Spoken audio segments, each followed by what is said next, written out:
Hello everybody, welcome to Friday Night D&D. This is our Wyrd and Wyld campaign. We are in the thick of it. This is session 94, Lost Things. I'm Jaso the DM, and who else is joining me this beautiful Friday evening? Hello everyone, I'm Bailey and I will be playing Glacé Lore, the androgynous Eidolon College of Glamour Bard. Hey, I'm Luke. I am playing Aesop, Kinku Alchemist. What's up? My name's Kevin. I play Sun Kong, your apeling bionoid monk following the way of the abundant spirit. What's up, everybody? My name's Slim. I'll be playing Rinkaz, a lizard folk gunslinger of the martial art type. Gunslinger? Yeah, fighter, whatever. Fighter, gunslinger. I'm Kyle, and I'm playing Fare Limedo, and also probably Kibo. They are cool and fun, both of them. Hi everybody, I'm Nick. I play in VD, the half-elf celestial warlock, packed with tome focus, and I have the most phenomenal familiar of all time, a pseudo-dragon named Jira.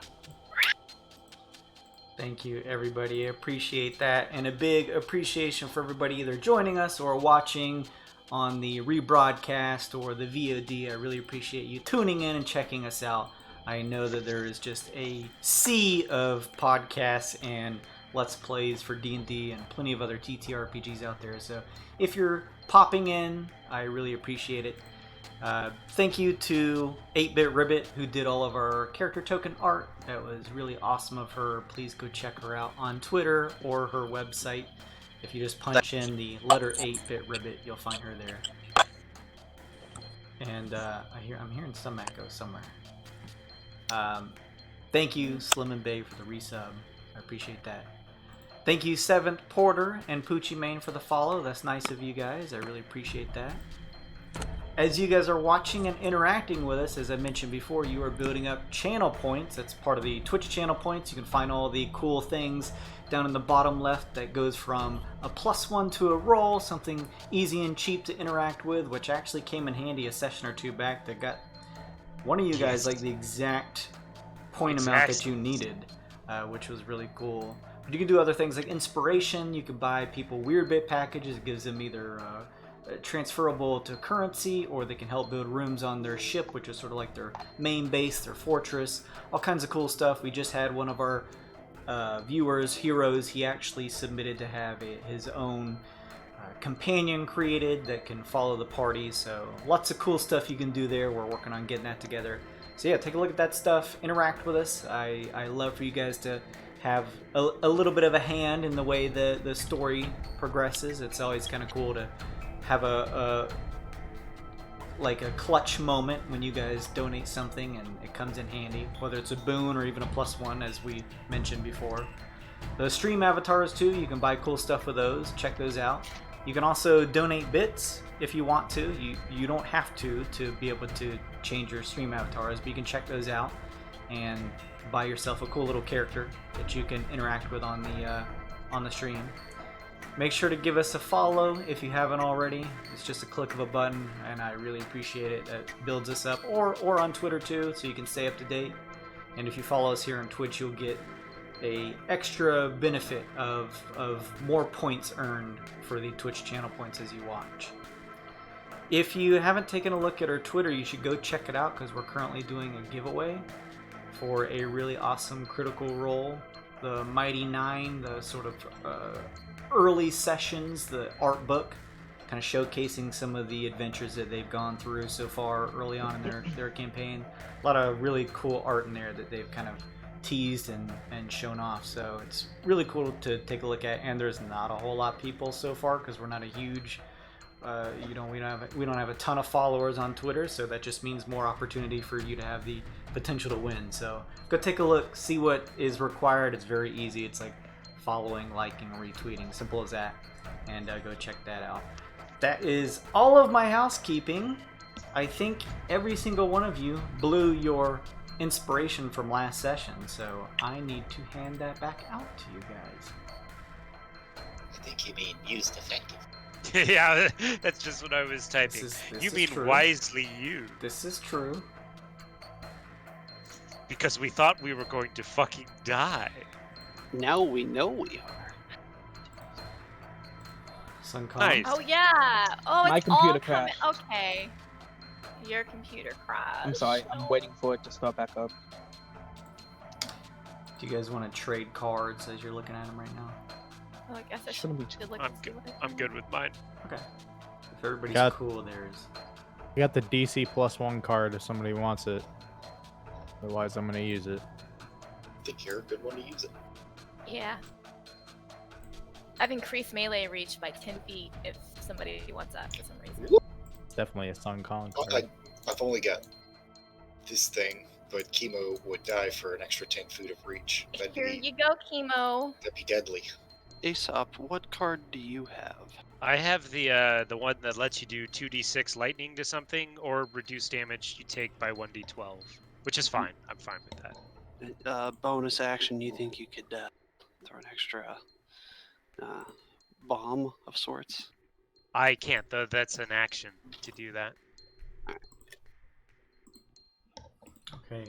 Sunkong, as you go to load back in here, why don't we have. It's slowly getting there. Oh, it looks like you got an inspiration card. Cool.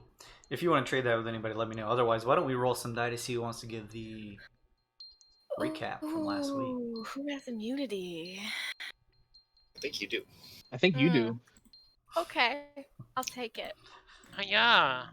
Oh, there's my best roll of the night. Uh-oh. Rock, paper, scissors, showdown. It's a roll off. Roll again. Ooh. On 11s too. Wow. God damn it. I thought it was safe. 11. I'm gonna shit the bed, so it's alright. Monkey poop everywhere. Love you, bud. You're up. Okay, Sunkong. What happened last week on Weird and Wild?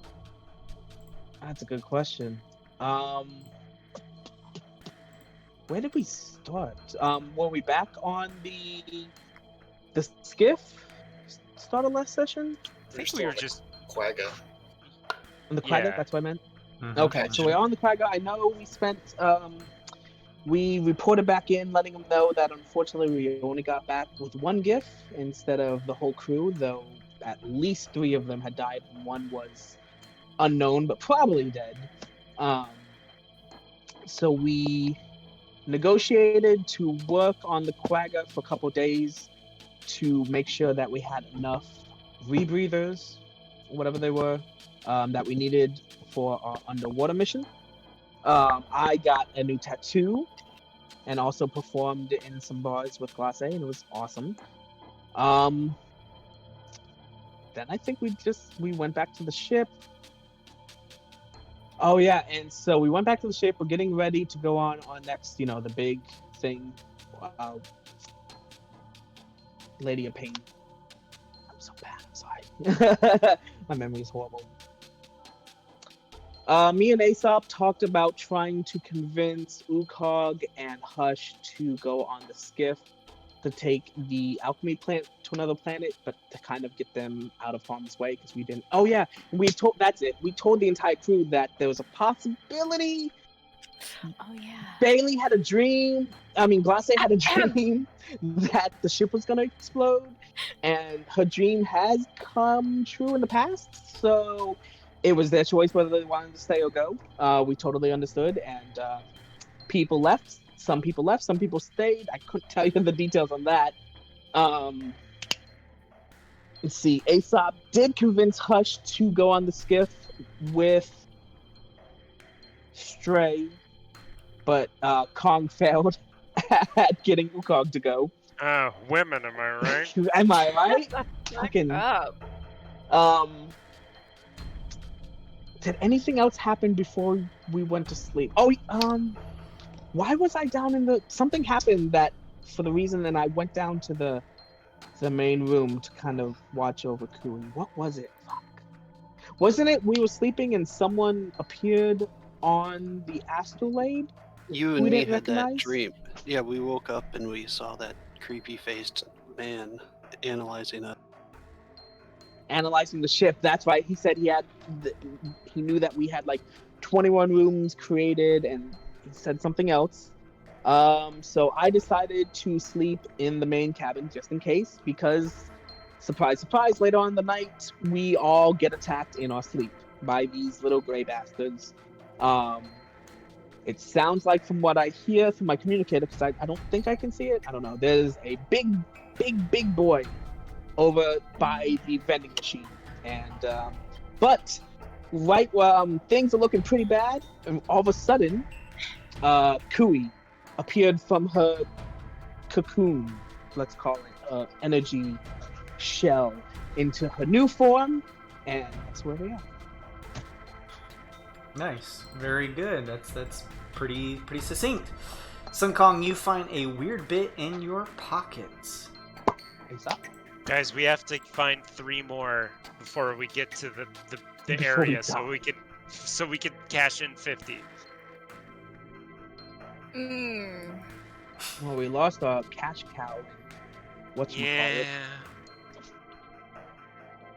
So you guys find yourselves assaulted by these unknown creatures that have attempted at first to seemingly poison you in some manner, although most, if not all, besides Chemo, were able to resist this effect.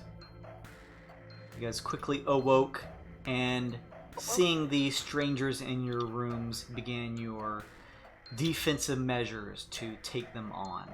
As you battled, working your way into the hallway of the ship, you noticed a large,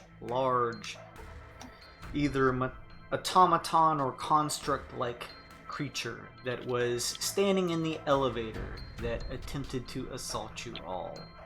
And you were in the midst of combat, and we had stopped at the very bottom where Kui, as Sun Kong / Kevin had mentioned, came out of her stasis form, fully awaking, remembering the words you and guidance you guys all gave her during her time of her healing and recuperating from the virus, and said that she is done standing by and just assisting you, and now wants to enter the fray herself to attempt to help you. Oh yeah. At the top of the turn, Sun Kong, is one of these nasty boys down below. The one that is not currently paralyzed by your stunning fist move. And it is a angry looking creature. Actually, it's not angry. It has a almost the opposite of that. It's not happy, but it has just a very neutral look on its face. It seems like it's determined, but doesn't seem to express a ton of emotion, even as you are to attack one of the ones next to it, delivering a considerable number of blows into it. It turns your way, and let's take a look here real quick. Let me pull up my die roller. Let's give me one of these here. Okay. Let's take a look. Okay. It, using one of its hands that seems to shift it into a blade-like appendage, attempts to slash at you for 23 versus AC. Let me see what my new stuff gets me, because apparently I was missing ability points. You fucking weighted bracelet wearing motherfucker. You hit me. Okay. Striking you, Sun Kong. Let's take a look here. I should build some of my own macros. It strikes into you for 21 slashing damage as it strikes I will- across your chest. I will use my tattoo that reduces piercing, slicing, bludgeoning by D8, I think it is. Cheater. Pretty sure. Just gonna go with it. Reduces by Okay. 4, so you said it was 22? 21, I believe. 21? Okay.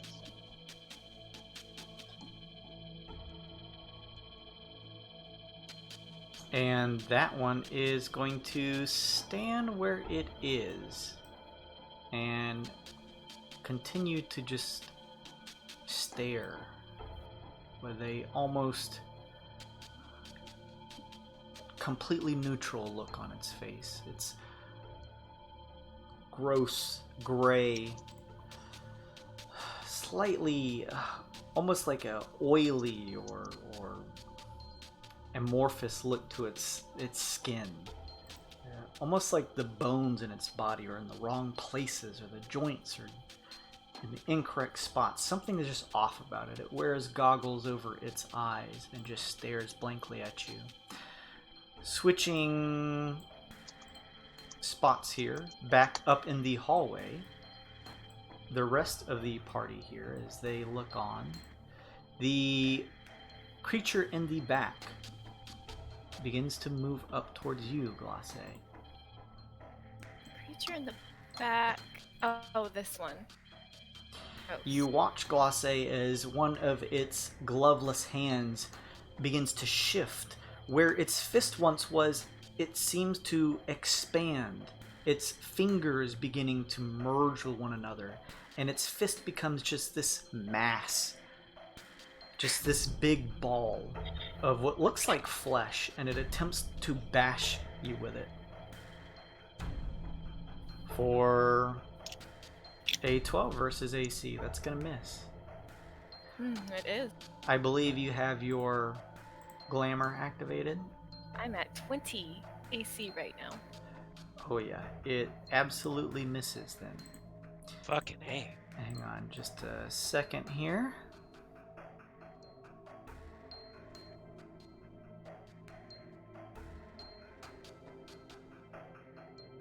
Okay. Yeah, you are easily able to shift out of the way using the beautiful nature of your sparkling aura. It seems almost, despite being relatively emotionless, almost seems still distracted by your entrancing pattern of motes and swirls that surround you. Its turn is done. And Vidi, it is your turn. We gotta spread out. I'm gonna move there, and then I'm going to do what I talked about, which is use my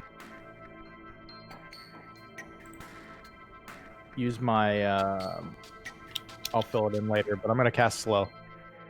Okay. Ooh boy! It posted.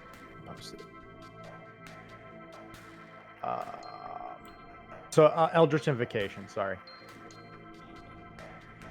So it's a 40-foot like cube. And I want to cast. Okay. I want to cast it back here, so it's going to affect or attempt to affect the big boss and the two little henchmen, but miss ring. I think you can choose targets for it anyway. I think you could just choose 6 targets within that. Oh, okay. Yeah, up to 6 creatures of my choice. Yeah. So those are my 3 targets, please. I want to. Can I use my card to update the DC checks before they roll? What is your card? An inspiration card allows me to add 1 DC spell save DC till the end of my next turn. Ooh, Sure.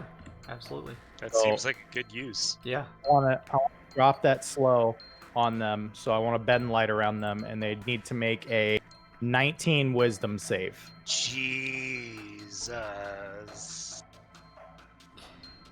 The two in the back, the one at the top, will go first. Let's take a look here. The first one makes it. The one below it fails. And then finally, the construct-like creature in this obsidian or onyx-like metal armor also fails. Good shit. So, these two right here, this boy, put a nice little snail over these guys, are affected. It's concentration for up to a minute. They're affected. Okay. Target speed is halved. -2 AC and Dex saving throws. Can't use reactions. On their Okay. turns, it's either an action or a bonus action, not both. It can't make more than one melee or range attack during the turn. The creature attempts to cast a spell with a casting time of 1 action. Roll a d20, 11 or higher. Spell does not take effect until the creature's next turn. The creature must use its action to complete the spell. If it can't, the spell is wasted. Okay. Good to know. Thank you. They can save at the end of their turns. Gotcha. Okay. You guys watch as at least one of the humanoid creatures behind this automaton, as well as the automaton itself, seems to shift more slowly. Their movement seemingly affected by Nvidi's spell. Anything else, Nvidi? I'm going to, with my other hand, blast Fa with some healing light. Okay. Fa's gonna heal for 20.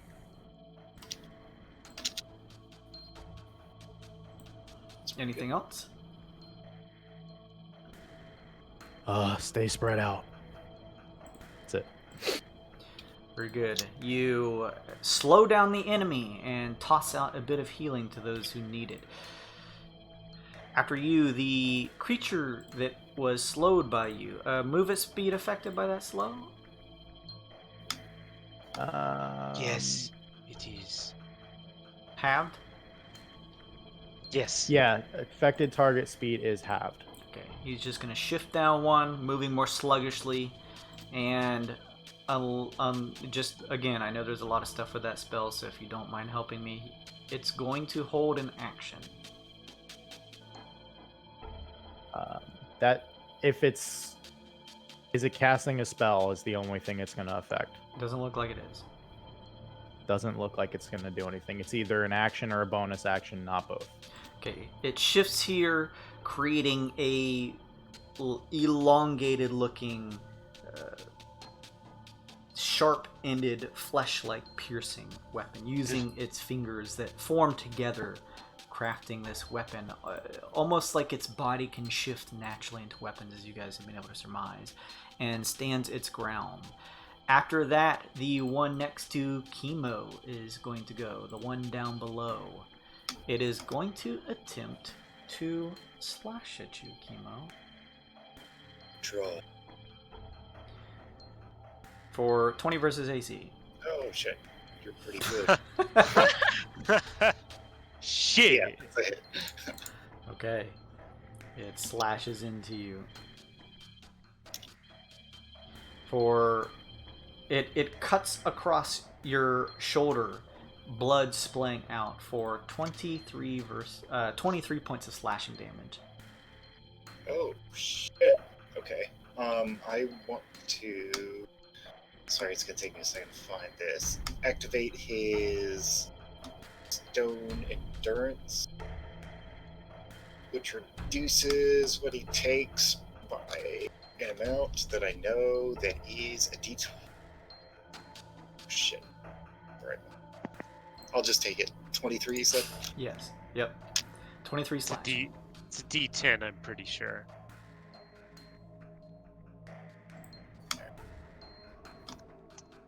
I'll go with that.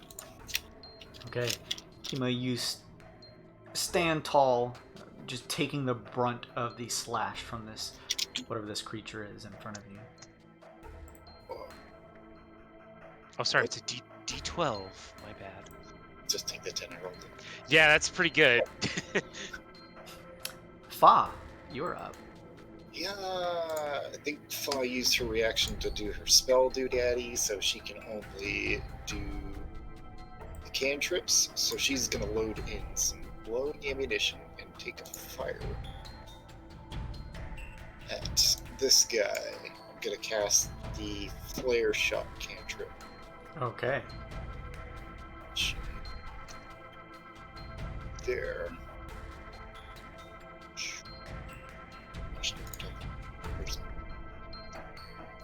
So the shot to hit is 9.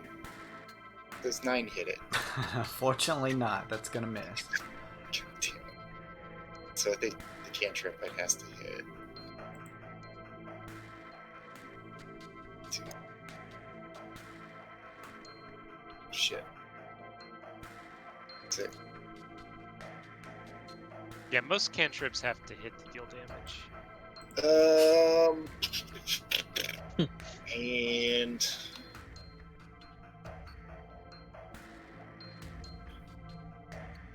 bonus action stuff.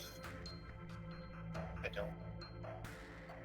Oh, I can use my bonus action to disengage from this guy and move back around the corner. You do a quick backflip as it tries to slice your way. Ugh. Door staying open due to his presence right in front of it, but you quickly shift with your back against the wall there, seeing the large, glowing, silhouetted form of what looks like a vague shape of Nvidi standing, but much larger, kind of floating, levitating in the room here with you. Well, how'd you get in here so fast, and why are you so big? Anything else, Fa? That's good. Okay. We shift back down to Kui. Fuck him up!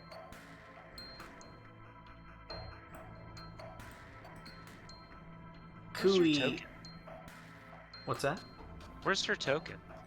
It's in the controller. Down with me. We can't see. Oh. Down with Sun Kong.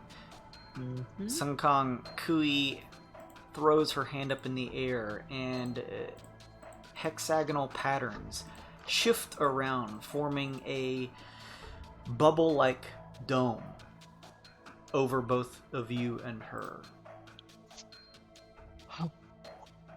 This should give going you on? extra defenses, she says. You have a +1 for your AC and a +1 to all saves. Yo! Thank That's you, Kitty. sick! And she is done. Aesop, you're up. +2 on saves. Sorry. +1 to AC and +1 to all of your saves. +1 Okay, saves. so As long as you're within this bubble. Aesop is still pretty hobbled right now. The best I Naked. can do is just throw some bombs and hope for the best. So these guys back here are attacking Chemo, so I'm going to throw some sort of bomb at this fella here, and I will exclude Chemo from the blast radius because I can choose one creature to exclude. Okay. So he's going to be the main target, and then this dude here is going to be the blast radius target. Okay. I'm just trying to figure out which bomb to actually use. I guess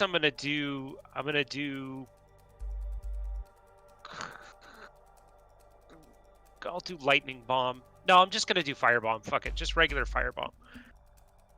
On this guy, that's a 15 to hit. 15 is going to miss. Okay, I'm done. Move over here.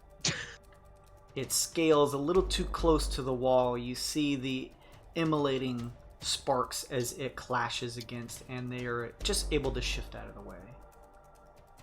Done. All right. Shifting over there, Aesop.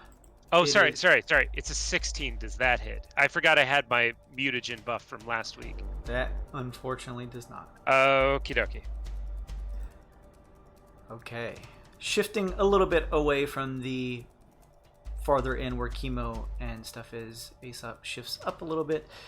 It is the creature who is above the one who is slowed, behind this construct. It stands its ground.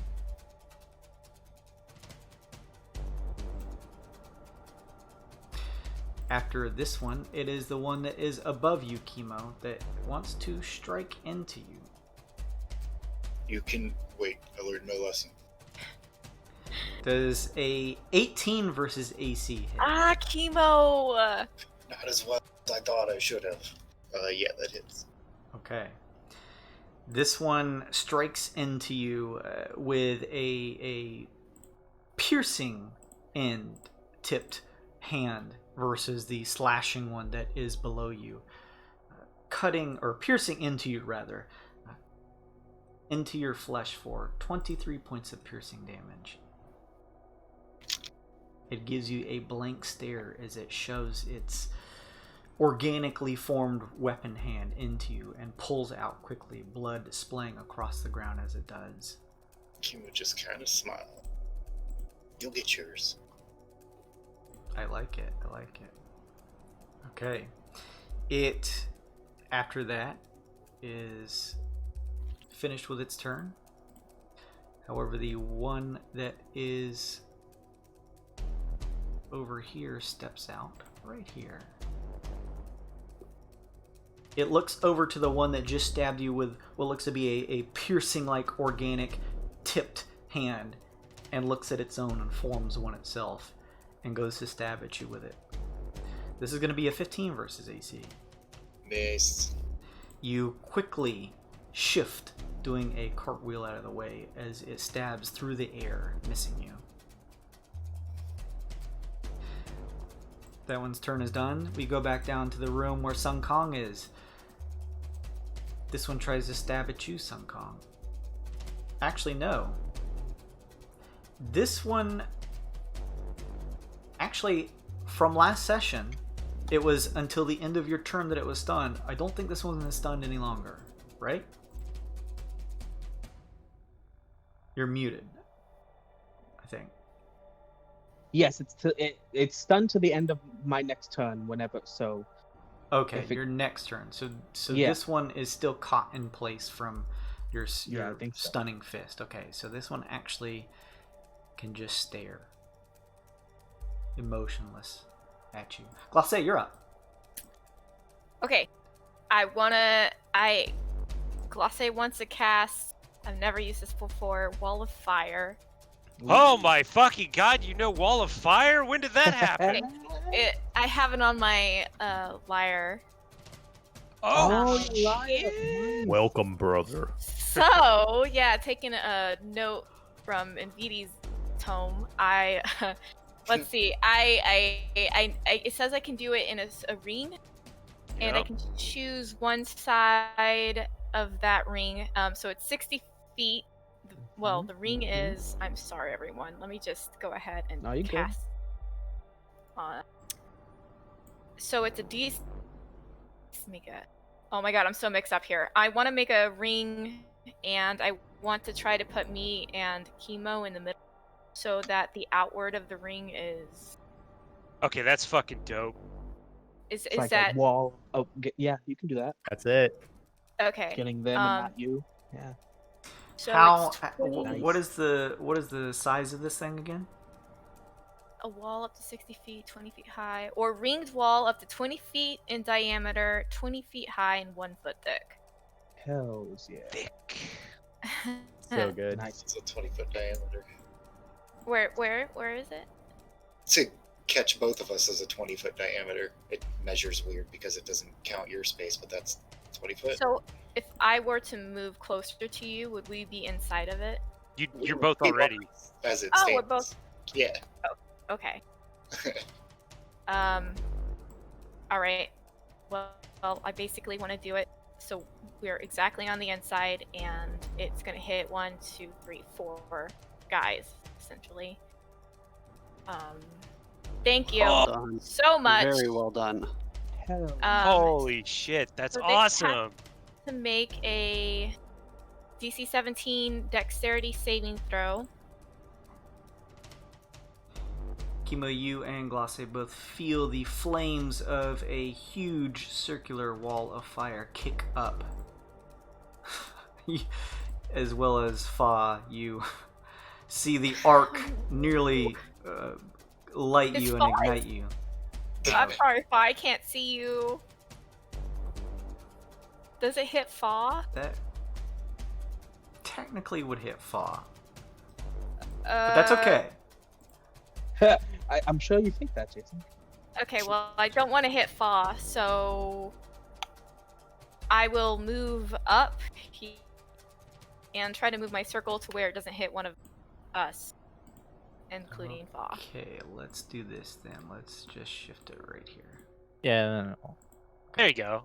Thanks. Easy Cool. peasy. So- Then The wall casts itself, or the circular wall rather, casts a circular form around Chemo and Ugase. It Mhm. just cuts off you and these creatures that you are fighting, and you watch as the flames engulf each of them, it looks like. What do I need to roll, or what do you roll? It's a DC 17 dexterity save from each of them. Okay. So we would just go.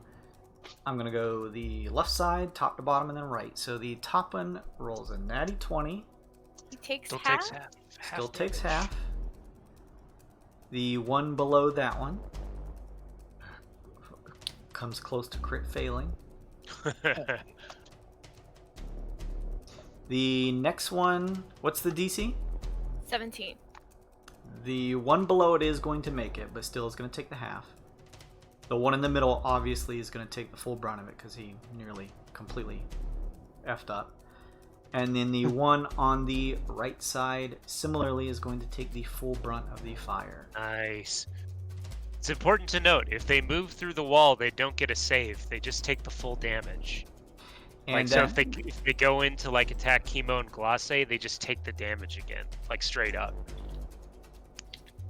Hell yeah. so for all of these guys here, that's going to be 23. Yes. And I'm gonna choose the outside of the wall to be on fire. Right. So it's close to you guys, but is not singeing you. Right. And is definitely engulfing those on the outside in flame. If any creature that ends its turn within 10 feet of that side, it's gonna take the same damage when it enters the wall for the first time on its turn. You watch as their clothes begin to burn, their forms not moving as the flames lick up and down their bodies. Me, the Chemo, I'm gonna give you... Shit, I guess I should have done this beforehand. Alright, I'm sorry, first time, oh well. Chemo, you get a... Do you want to stay there, or do you want to move a little bit? You're on mute. Mute. Yeah, if you can help me move, even just one square is enough. Take 11 HP, and you can move wherever you want without occurring opportunity. Yeah. Nice. Kibo just takes one deft foot backwards and loads up a punch. Technically, they can't see you because the wall's opaque, so that's also good if Glace. you need to move away, Glace. Oh, excellent! I'm done. Glace kicking some ass. Very good, Glace. Thank you. It You're is flattered. the Construct's turn. Oh, nah, he's good. He's good where he is, I think. He doesn't want to do that. He's He slow told as fuck, though. He told me he doesn't want to do that, so you're good, Jason. Just skip that. Yeah, but you know. You know, whatever you were planning, just it's good. You're good. We talked it out. It's good. It's slow moving, tipped legs made of obsidian all touch down and shift out, its top form and abdomen lowering. Its golden faceplate stoops low towards you, Rinkaz. You hear a searing sound coming from behind it as the faceplate flips up and you see a fiery ball forming in the darkness from behind. It is going to fire in a beam across this way here. is going to hit Rinkaz and Invidi. Oh no. Doc, Nobody stand in a row. It does that thing that you guys mentioned before where it just sounds like... yeah. Fucking soundtrack drops out. feel The THX robot. Yeah. You're able to see this, Rinkaz, and quickly turn to yell at Invidi. I need you guys both to make me a dexterity saving throw, please. Yeah, it's fine. It's like a DC 5 or something, right? Yeah. Is it magic? This is not magic. No. SpongeBob. It's a natural ability. through tribulation. Hey, you have inspiration. If it fails, I have an indomitable. That's gonna be... Yeah, you do. 15 fails. Hey, it worked last time. Yeah. Oh, Oh. Does Woo! an 18 fail? Yes. Do you have something to re-roll? Yeah, he has indomitable. It's a fighter ability. So you can roll for a third time if that fails? Yes. No. Oh. He only rolled the one time. Oh, okay. So 18 is the one you have to take. Yep. Okay. And NVD, 13? 13, sir. Okie Go. dokie. Rinkaz.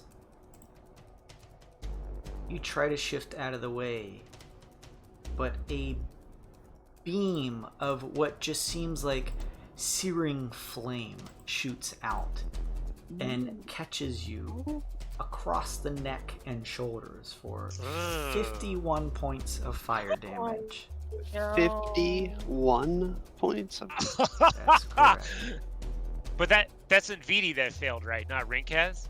This is to Rinkaz. Rinkaz took 51? Oh my fucking god!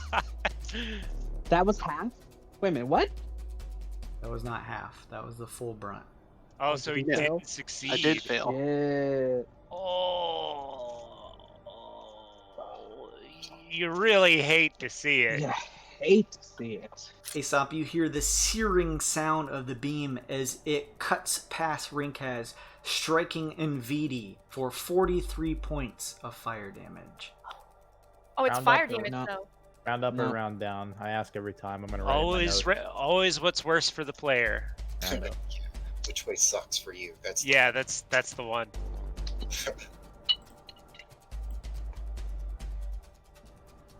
Okay. You're resistant to fire though, right? I do take half because I have that tattoo of the burning sun. Hell yes. Oh shit. Breaking news. Heroes just summoned the Wyrd. Hero's Oh, Legacy God. didn't chat. Hero! Oh, Hero, why? Look, I had guys, to let you know. guys, this might be good for us. We're like, hate it at the same time. it's already looking pretty bad. So the worst that could happen is this actually helps us. Yeah, this might help. Okay, hero. It could. Okay. Man, The Wyrd is inside of our ship. You chose this. Just remember that. There's like 5 alarms going off in the ship for like 5 different things at this point. Look. Like if we TPK from a Twitch interaction, that's all right, I think. This is awesome. I love everything about this right now. Everyone roll with advantage. Thank you, heroes. The Yeah, thanks, scalding buddy. sensation burns Rinkaz, and you hear the sizzling sound still coming from inside the darkness of where the faceplate has flipped up. And as you turn now, you see a black billowing smoke pouring out as the faceplate snaps back down shut, and it slowly stutters back up, pushing itself on 2 feet, standing back up like a humanoid. Good question.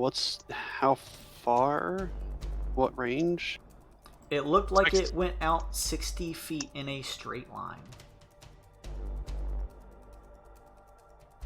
Okay. I was making sure. I want to make sure it didn't hit his friend down there. Sun Kong, You're up.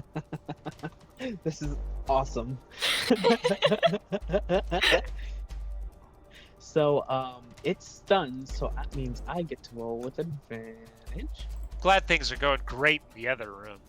I mean, they're not great, but I mean, I'm just happy that the Wyrd is happening and I get to roll at advantage, so hells yeah. Just Once overwhelmed. you step foot in the hallway, monkey, you'll understand. I haven't seen it yet. I'm here protecting Kui. Everything's on fire! Attack the stunned one. 24 to hit, That's gonna hit. 10 damage, and I will pump a key point to keep him stunned. Okay. Hopefully DC 16. Con save, yeah. A con save. Let me double check. Con save. It's always Pretty sure. He is going to make Yeah, that. con save. DC 16. ooh. Makes the save. He made it? Yes. Ah, fucker. You gonna make me work for it, huh? Yes. 2 attacks per action, so second attack. As you fucking take off your weighted shoulder pads. Exactly. 24 again to hit. That's So, absolutely gonna hit. oh, I'm so running low on key points. How's he look to me? Like, how's he looking? Is he looking healthy? There is a number of cuts and protrusions, as well as bits of trickling, almost like a very dark bluish silverish blood in various parts of his body. Looks like you have done some damage to him. To really get a Okay. better sense, you probably need a check, but he has taken some damage. Alright, so I am not going to do it again, but so far that is 21 damage, and then my bonus unarmed strike.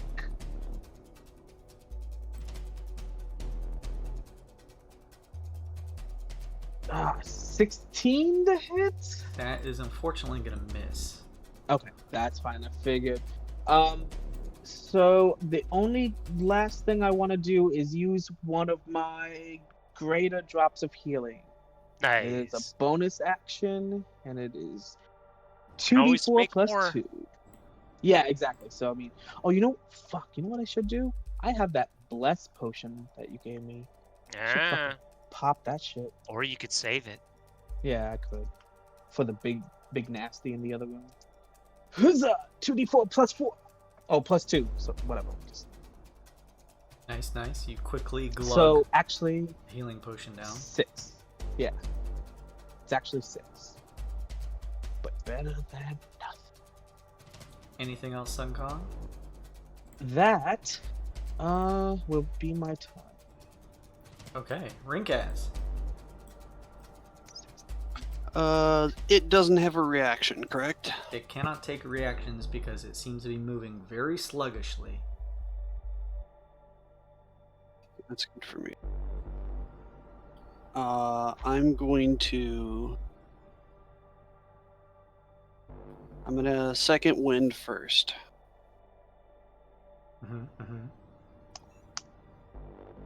Take a deep breath in.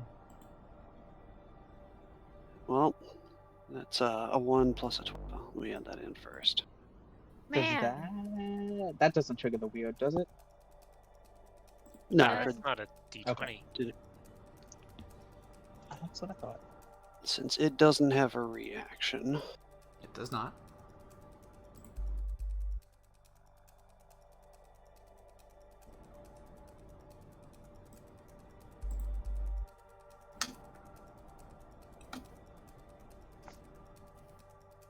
I'm back up to here.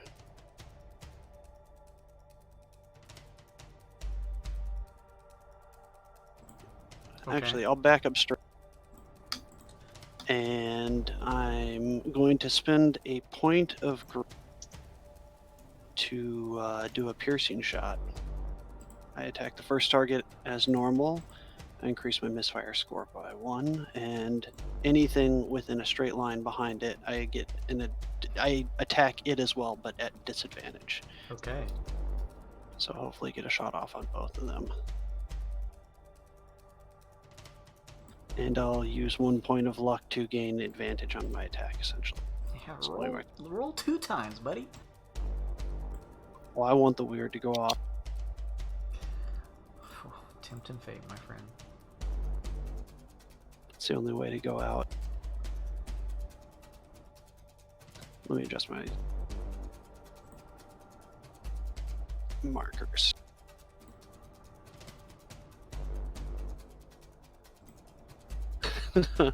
Nervous on this one. First roll. It's 18. 27. I'll take the 27. You Before I should. roll, let me roll damage on him, and then I'll roll the attack for the one behind it. What is this shot called that shoots through an enemy? Is this piercing shot? Yep, it's one of my gunslinger perks. You fire at this construct and watch as your bullet hits its mark in the side of its onyx steel armor. And you watch, seeing now a ring of what looks like superheated metal, being able to look through it as the bullet travels to the target behind it. Cool. He takes 18 damage. Nice, nice. The weapon you're using, is that magical? Yes, that is my +1. Okay, very good. Now the attack on the one behind it is just at a regular attack at disadvantage. Now, my question, since I spent a point of luck, would that carry through to it, or is it just the initial attack? Do what now? What do you think? Using a point of luck on gaining an advantage to attack. I guess that would be a separate attack, so it just Yeah, makes- this is going to be a separate attack, so. Well, I mean, it doesn't matter. You, Well, I that's mean- weird for you. It's a Oh, it doesn't disadvantage, so it's. But does a 13 hit? It's a natural one. no, but Here it before comes. we announce whether it hits or not, please roll me a D1000. Yeah. You, so- you want You to want do it. Hero, hero, wanted it. hero. Hero is my hero for this. I love this. I'm so excited. Give me sausage hands. Tonight our lizard folk melted. 538. Eyeballs turn to 38. lasagna. You turn into ice cream. I only wanted to do Strawberry. it because he shot through me and hit Infinity. That's the only reason I wanted to do it. Something about whatever way these creatures, these things entered into the ship, you're not sure, but it's almost as if the effects of the weird have come through with it. Rinkaz, your arms begin to feel soft as noodles until the end of your next turn, and you find yourself dropping whatever weapon you are carrying. Oh, Thanks, hero. Thank you. Our chaos, everyone. This is what happens. I don't get my Fucking other love two it. actions then. Thanks. I'm Thanks. Yikes. Told you, brother. fucking love it. Gotta watch love out for it. that. You are now his favorite watcher. Yes. noodle arms. I can't grab anything else and use it. You do that thing where like your arms are both asleep and you try to like shift your shoulders back and forth and they just like slap around. Okay. You can still feel them. They're not like asleep, but it's like you can't move them. All right. I'm going to. You're allowed to pick up something that's 1 square away, correct? Yes, When you don't have noodle arms. when you don't Alright. have noodle arms. Then I'll use the rest of my turn to move to there, and in my turn, my rifle would be in that spot. Gotcha. Okay. Yeah, we'll say you could reach over there and grab it from there when you don't have noodle arms. Anything Well else, done. Rinkaz? I mean, the good I can take from this is I still have 3 shots in my gun, so I don't have to reload. Okay. Chemo, a ring of fire surrounds you and Glace as you both, like, back to back in that action-like pose, facing off against a swarm of these creatures surrounding you, but all engulfed in the ring of fire that Glace has summoned. Alright, I'm so I am going to tell you how this is going to work mechanically, and then I'll do it flavorfully. I have a card that gives me +10 to range on melee until the end of next turn. So for the next 2 turns, I have 15 feet of range with my little fist bumps. Really weird. Okay. So to attack these guys on the outside, like I'm imagining this is like a brick wall, and I'm just punching out bricks, and they're blasting into their faces. You're like fucking earthbending. So I'm hitting this guy with the 2 full attacks here. So first attack against him. It just sees a blinding number of fists pushing through the heated wall of fire, attempting to smash into it. Is a 20 to hit. That's gonna hit. And the second attack against him is 18 to hit. So That 17. is gonna Just hit. Oh, nice. So 17 bludgeoning all the way around. Okay, very good.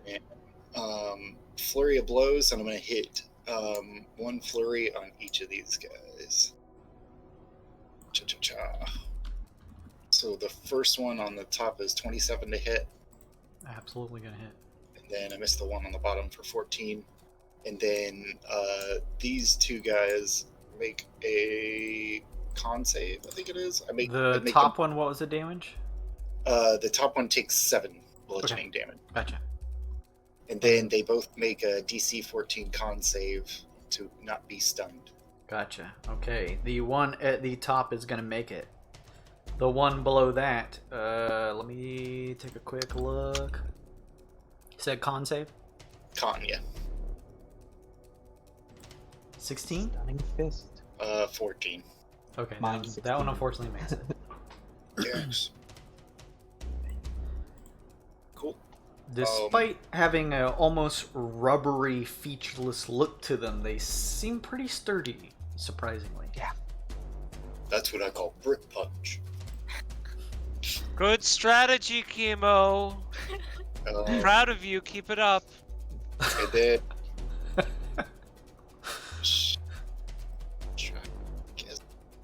Stay there, I guess. Okay. And that'll be it for Chemo.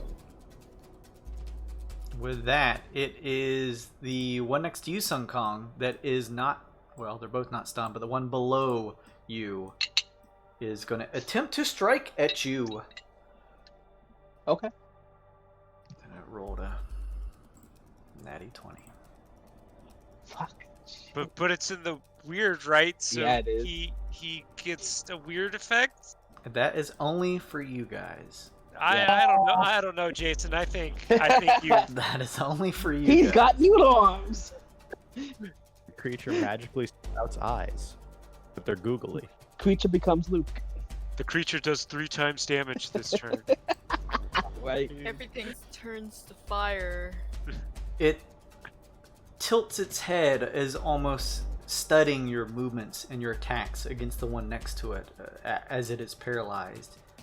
And as you finish your volley, it strikes at you with a pointed tipped hand, stabbing you in a vital spot in your side for 43 points of piercing damage. Oh my goodness. Oh, I'm at 9. Who is this on? Sun Kong. Sun Kong. Oh, it's fine. Oh, Sun Kong's in the other room. You know, Wasn't it? I'm. Weren't you just saying like you will never be? Yeah. You Yes. brought this on us, Sun Kong. Showing your It's ass happening. got us It's in this literally situation. All of the enemies are between you and your party right now. How strange. Hang in there, Sun Kong, you hear Kui say. At least she's Trying. Back up to the ring of fire. When you guys start their turn in the fire, do they take damage? No. They have to end or move The through end. it. Oh, what type of damage was that, Jason? That was piercing. Oh, I'm gonna do my D8 Sure. minus. This one is going to step through to here. Does he take damage? Hell. Okay, he does. Okay. Let's see. He sure does. I think. Terminator style, Undeterred by the wall of flame, this creature just walks through it, its apparel bursting in fire as pieces of flickering flame and smoke rise from its coat and trench coat as it steps through. All Let it- right. Let fucking damage. Fuck him up. 19. Nice, nice. It's gonna be okay. It steps through and turns to you, Glacé, and tries to strike you with a hand that is turned into a blade. Okay. That's a high roll, Glacé. Okay, Jason. I have a 20. If it's above 20, it hits. Oh, 20. if I have clatter, though, I do have clatter. 24 versus AC. Okay, clatter's gonna take this damage for me. He's gonna take how much? I'm gonna bring him up and see how much he can take. I brought up Chatter instead. Get this. Chatter's not here.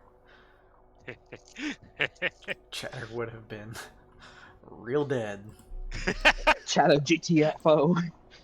Oh my god, I'm on the wrong one. I'm looking for it. Do what you need. Let's do clatter.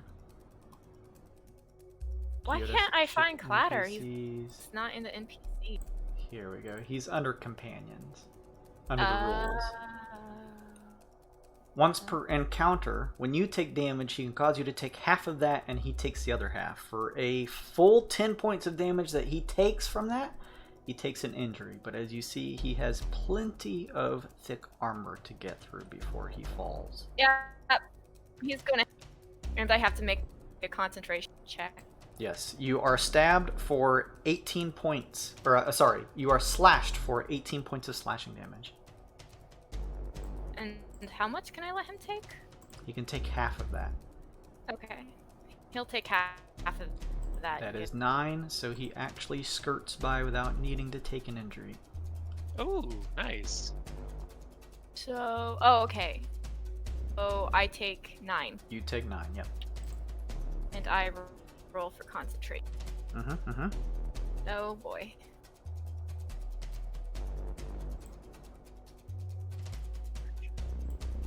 I fail. So my ring of fire goes away. Is Bay breaking up for anybody else or just me? Yeah. Yeah, she crit Little past it, and everything dies. Yeah, she failed her check. Let me see. Is she popping back in and out? Bay, are you here? Yeah, she's Ring of fire testing. disappears. Bay? You there? Bay? Hear me? Hello. There Yes, we there go. you There are. we go. Okay, yeah, that sounds better. The ring around you and Chemo dissipates as it pulls its arm back. Okay. It looks around now, seeing the flames have dissipated, and looks to the others next to it. Chemo, you're up. Or, I'm sorry, not Chemo. Nvidi, you're up. Surprise. Table question. What if I wanted to hand Ringcast his gun? Is that an action? You could certainly attempt to pick it up and hand it to him. However, you notice that his arms are particularly noodly right now for whatever reason. He just dropped it again. I'm gonna slide right there. A big thank you, League of Explorers, for tossing Hey, that thanks. sub at us. I really appreciate that. Going 7 to- months. Wow. You do Going see his gun on to- the ground in VD, but yeah, he's got noodly arms. Tap him on the shoulder and yell in his ear, is draconic. You need to steel yourself right now. We need you. And Nice. cure wounds for 5. That's solid. Ramen. Anything else in VD? I'm going to use the last 3 healing light dice I have as well to kind of boost that up. Heal an extra 10. Oh, you're the best. at the gas. And I slide back to my spot.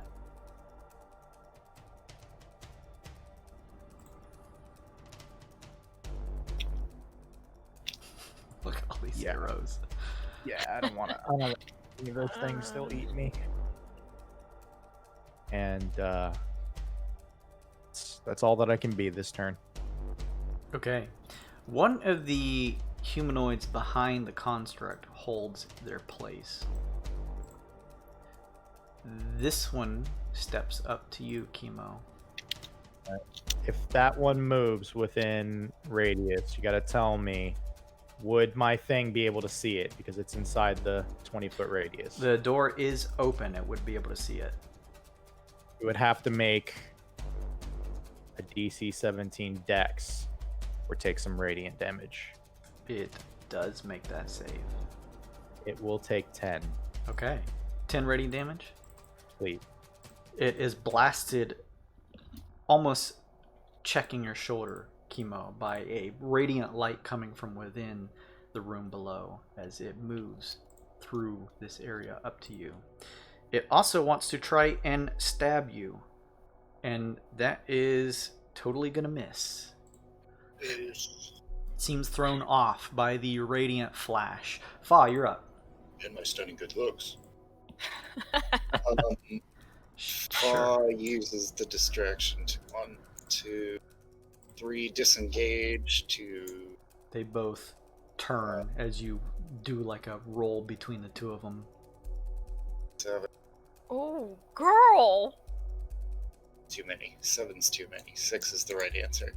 And then I solve a little Rubik's Cube and trap me and actually.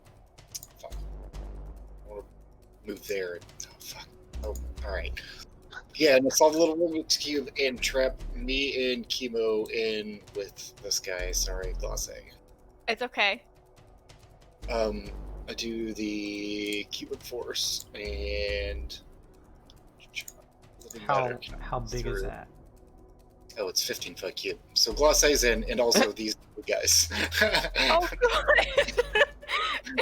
You're trapped in here with me. 15 by 15? It's a 15-foot cube. Okay. Fucking moron. Yeah, it's just me and that guy. You're right. So you could still, well, if you're doing it in the hallway, it can't move through solid objects, can it? It's centered on me. Centered on you. Okay, that's, so it'd be like that right there. Yeah. To refresh. Okay. At least one can hit you at a time, Glacé. What'd you say? At least one of them can hit you at a time. Only one of them. It's okay. I have a plan. Good, mine sucked. Anything else, Fa? That will be. That's it. Yep. Okay. Sun Kong Kui throws a hand up. A number of hexagonal patterns in a translucent appearance, in both a mixture of a bluish and purplish tone that ripples across them, appears next to you, almost ready to strike along with you. She is using the help action to give you advantage on your next attack. Sweet. Aesop, you're up. We're out of the weird, right? Like we're done with that, right? Fortunately not. Okay, well, that sucks. Oh, hold on. I'm measuring. I thought I was measuring. It keeps trying to not measure. There we go. All right, I need to move. Boop. All right. I'm going to spend my inspiration. Because this is like the only time I'm going to have 3 of them lined up like that. So let's spend that inspiration. They are Get coming advantage. together. Nice, nice. I'll delete that shit. Mhm. And once again, I'm going to target this guy with a firebomb, and if it hits, I'm going to spin my reagent dice to make it deal more damage, because I have advantage now. Okay. Well, it's 23 to hit, but let's roll again and see if I get anything higher than that. Yeah, roll again. We'll roll a 20. Yeah, Okay, well that's much lower, so I'll definitely take the 23. absolutely hits. It does.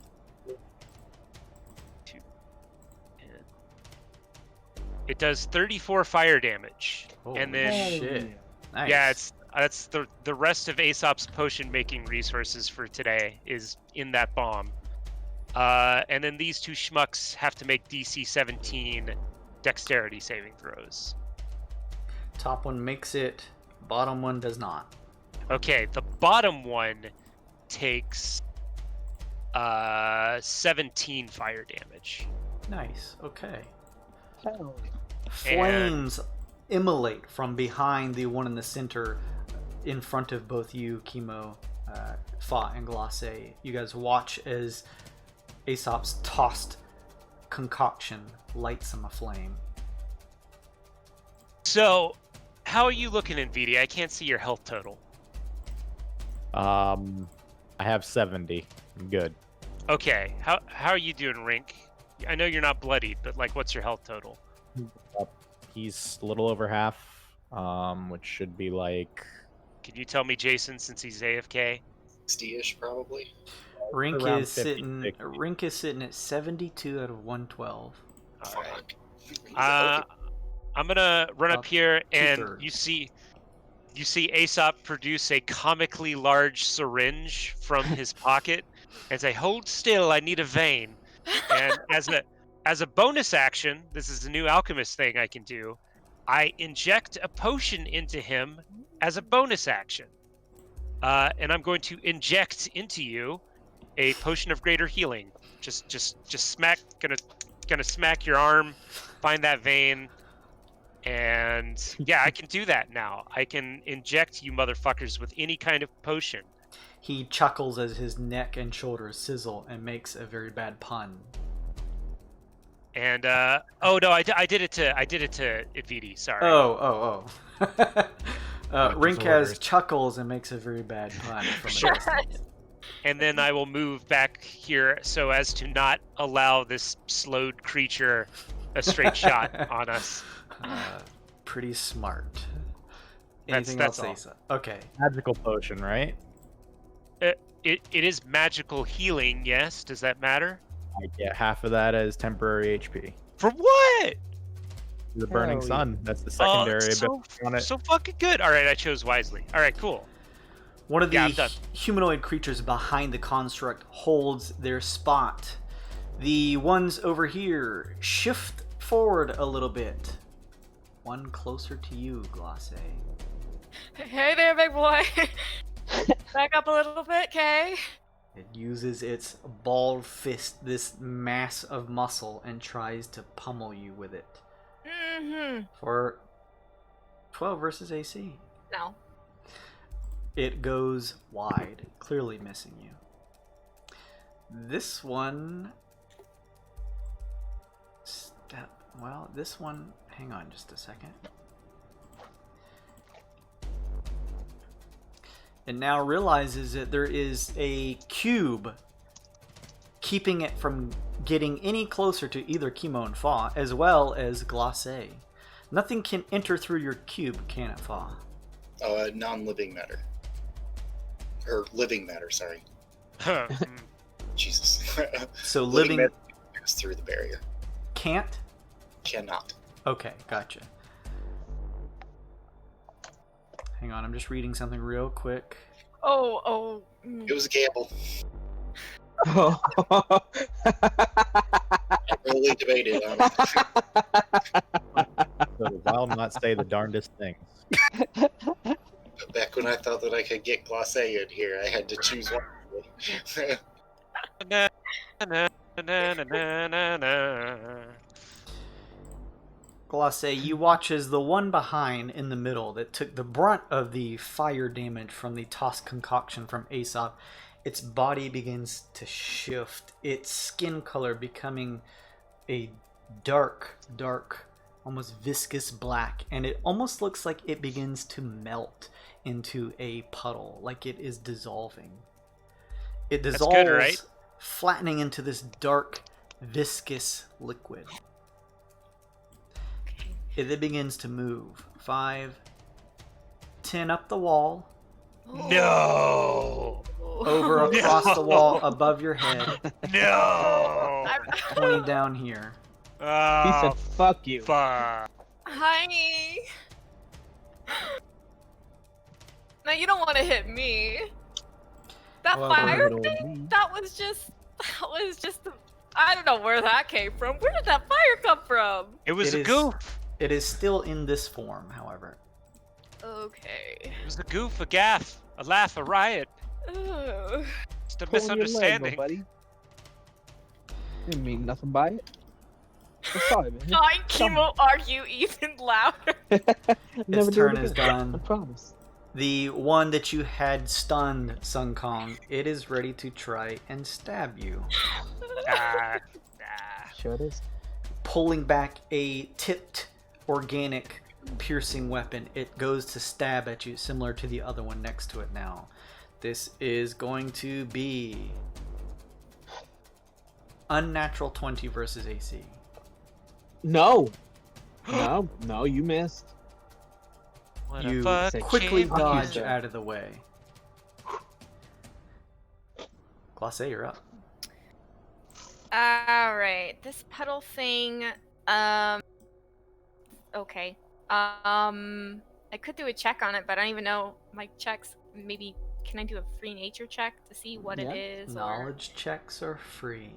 Okay, I'd like to do that. Okay. 15. That was a nature check? Yeah. It seems like some natural ability of whatever this creature is. It can dissolve its form into a dark viscous liquid. It seems to be able to travel this way up to its move speed, and can do so with a climb speed and swim speed equal to its walking speed. That's terrifying. Great. Okay. It looks like it's able to potentially reform some of the bruises and cuts it has taken while in this form if it stays in it. And you get the sense, Glosse, that it probably can't be restrained or immobilized in its slippery, viscous form. Okay. Does it look like it can be hit? Sure. I am stuck between a rock and a hard place. Okay, let's go ahead and try a... I ask Raincause if he can still use his weapon. I yell at him. Your noodly arms, can you still shoot? Do you want, help? I can't shoot anything until this wears off. Well, you know what doesn't need arms? A giant T-Rex! Oh my god, I'm gonna fucking eat this thing. My So, God. All right. I'm down. I am going to polymorph Raincause into a T-Rex. Okay. Hell my- yeah. Action. I throw my noodles into the air and say, "Ascend!" Rise. As my bonus action, I think I'm gonna give everyone not my last, but I might die. Everyone except for Nvidi, because Nvidi already has temporary hit points. You may move your speed. I'm sorry, Nvidi, Recons, and Aesop may move their speed without occurring opportunity attacks and gain 11 HP. Oh, And it's so done. good. Hell yeah. Good luck! I'll be here for a little while. How much is that total? 11 HP, she said. Alright, 11. The T-Rex. 11 temporary HP. Rink, as you achieve godhood, as you feel your form expanding, transforming into a mighty Tyrannosaurus Rex. Now looking as the construct is standing up straight at eye level with this huge thing before you. Oh, it's so good. It's noodle arms. It's just got T-Rex little tiny baby noodle arms. Anything yeah. else, Glacé? Glacé starts to sweat a little bit and then just smiles sweetly at the guy in front of her. Tee I'm done. Okay. Okay, You consider this? Whoa, go ahead. Would you consider this to be God mode? Yeah. Boo. The construct Oh, God. slowly shifts on all fours towards you, Rinkaz, in your T-Rex form, and then stands up tall. Is that an attack of opportunity? No. Why It's would it just be? moving up to you. Okay. It moves up towards you. And the slow spell, does that restrict how many attacks? Yeah, Creature it can- does. It gets Yes. 1. Action. 1. It's an action or a bonus action only. Okay. Slow It- is really good. Let's see. It is then going to just use one of its tipped onyx plated arms to try and stab into your Rinkaz. For 24 versus AC. Yeah. He's a T-Rex. Yeah, it hits. That's going to be 24 piercing damage. Let me write this down separate.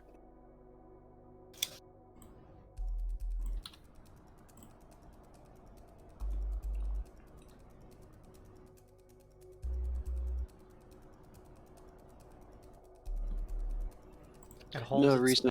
place there afterward. What? Go ahead. The reason I asked if it was an opportunity attack because it moved within my radius twice. It didn't leave it though. It has to leave it. That's the thing. Okay. It moves there, almost trying to block your path. And with that, Sun Kong, it is your turn. The guy. All right. I close my eyes real fast and channel my energy to talk to Roshi and be like, "Things are looking kind of bad. I think we need to step it up." I sense your vitality leaving. It's now or never, Sun Kong. Transform. Okay, you, sensing your link with Roshi, fuel your powers together. A gold carapace covering your form. You transform into your Bionoid version. Alright, so the first thing I'm gonna do is attack this bad boy again. Arm With blades my, jutting out from your elbows. with my arm blades. Mm-hmm. Let's see.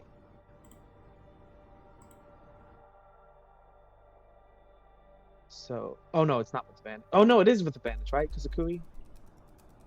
Kui She gave is me helping you, so yes, you get advantage. sweet. So I'll take the 17 to hit. 17 is going to miss. Second forearm blade. It does an unnatural pull back. Oh boy! Whew, that was close. Well, that misses 2. So awesome, awesome. The help action can be used to grant advantage on one attack. Oh. I believe. Oh well. Either way, Well, luckily, oh thank God, it ignore was the the first one. one was the 8. Yeah, just ignore the one. That Yeah. that never happened. Thank God. All right, so quarterstaff time. Oh, let me turn off that advantage thing. I'm not rolling with that.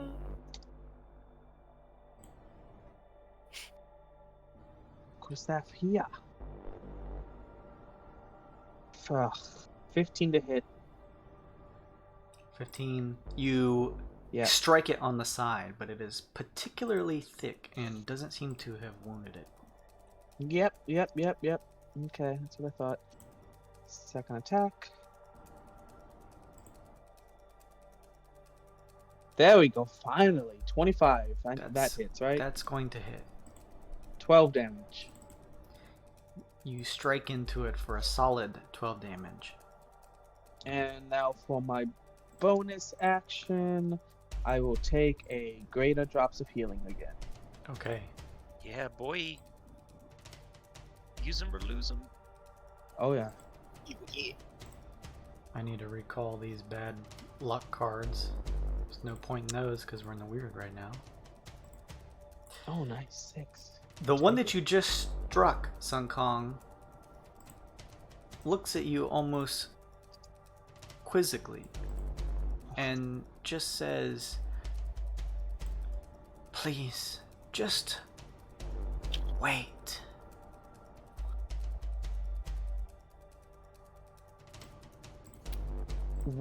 Why are you here? Wait, what? What is going on? Just halt for a few moments. And what? What are you doing then? In those moments? We will stop attacking. I am saying this into the communicator so everyone can hear what he's saying. I'm gonna roll insight on him. Sure.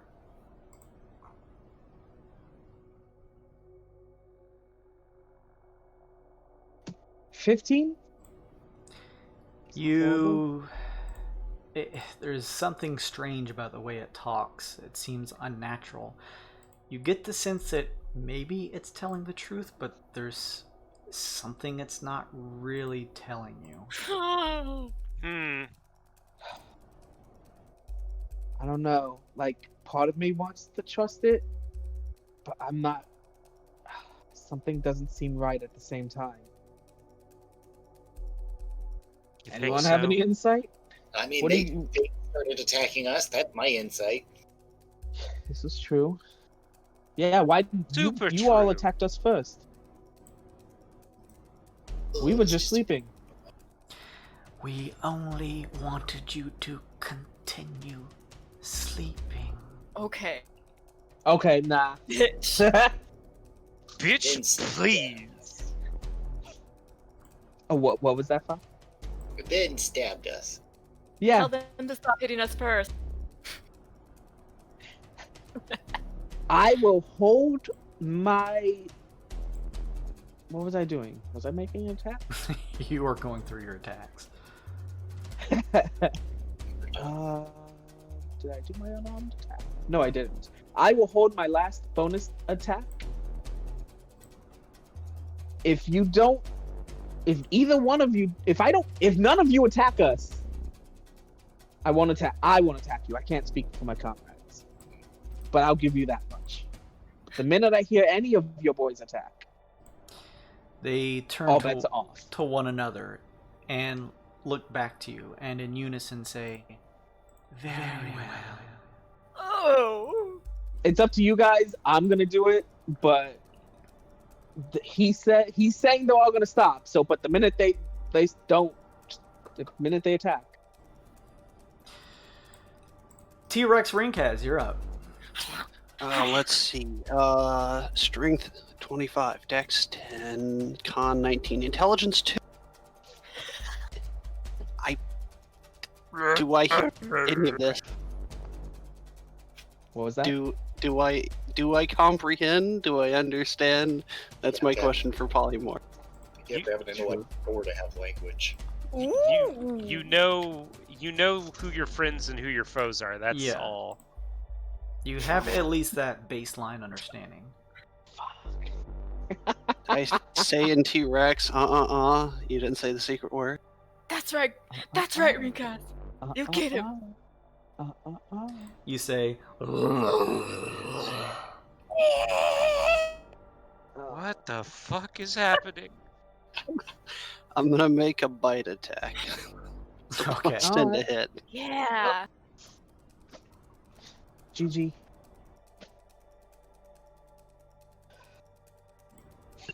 Wait, are my T-Rex arms okay? They seem pretty noodly, but seem to at least be coming back to some amount of consistency, probably by the end of this turn. Okay, awesome. And that's a natural 1. Wow, good job. Wow. You don't know if it hit yet. You're lucky, right?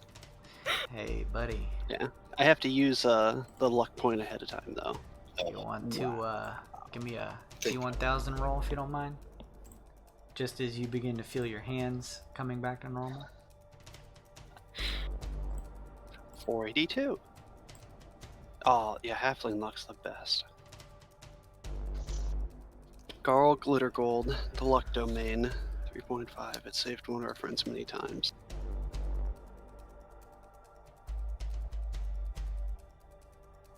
At least I get a tail attack. Huzzah. Nothing seemingly happens. But you do wildly miss your attack. Well, You'll need to get that's okay. used to this huge prehistoric lizard form. You get multi-attack, surely. You have to use it versus a second creature. You can't double up on the same creature on a T-Rex.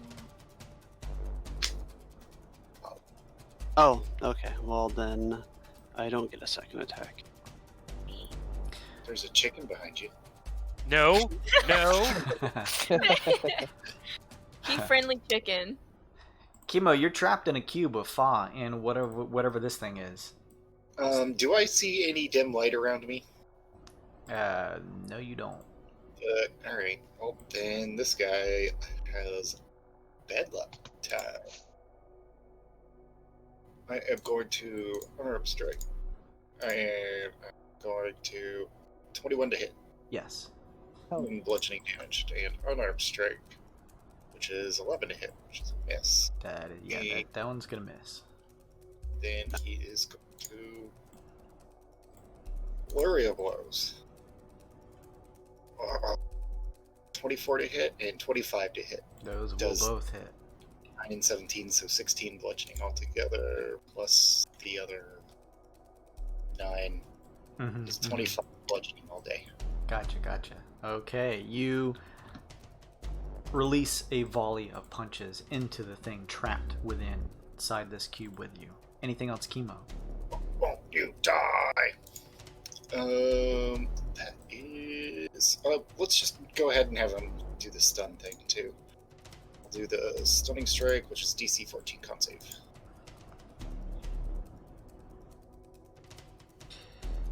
It makes it. Yeah. Stop eating my freaking key points. Alright. Could I Seriously. What, Rinkaz? could I still take my movement for the round? Yeah, absolutely. I just want to turn my body sideways to impose. You are technically huge size, so just let this be theater of the mind. Yes, there's a token there, but you are blocking the hallway similar to the creature next to you. Okay. Okay, with that, we roll back up. The creature next to you, Sunkong. Its hand begins to slowly return from a blade-like form back into individual fingers. It slowly grips its hand into a fist and then extends its fingers back out. Glace, T-Rex Rinkaz. He's not attacking me. Okay, ask why we want. Why does it want us to wait? Who are we waiting for?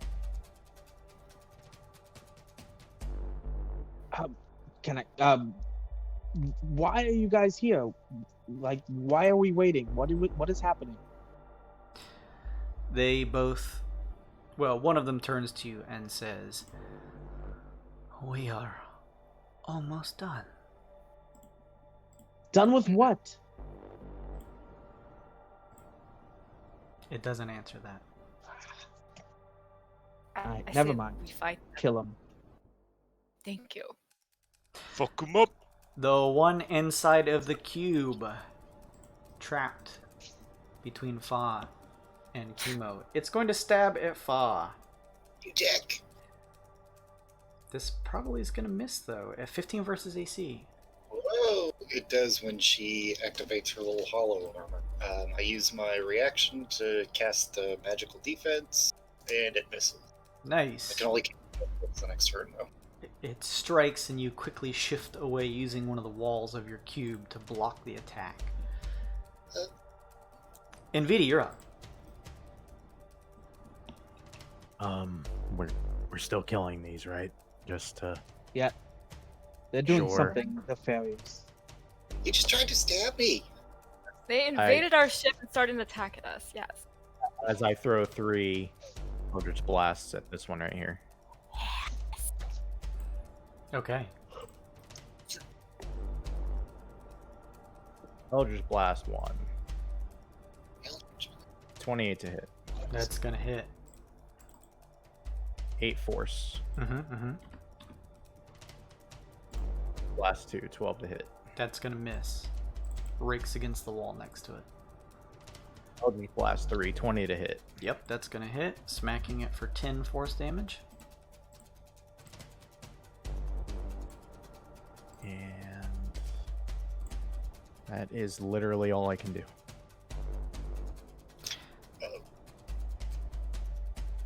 Go ahead, Kyle. Is that damage right? 1d10 on the cantrip? It's 1d10 plus Per 5, blast. which is sure is Oh, yeah. that makes more sense. One of the things behind the do these guys get to save at the end of your slow, at the end of the turns? Which I The end of their turns they can slow or they could save. It's still the same DC from wisdom. So you're gonna have to pass 19. Oh, this may fail. It fails and just holds Hell yeah. its place. This one next to you, but outside of the cube, Chemo, studies it as it steps up closer to the clump surrounding Glacé and looks towards you, Glacé, and says, "No need for violence." Oh, fucking too late for that, isn't it? Never too late. What? Why are you on our ship? What are you after? You're stalling us. Don't listen If to you him. don't answer me, we are going to continue to have violence. Very well. Great.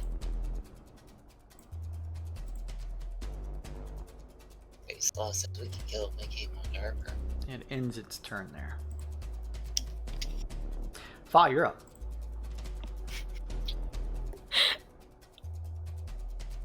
Oh, yeah.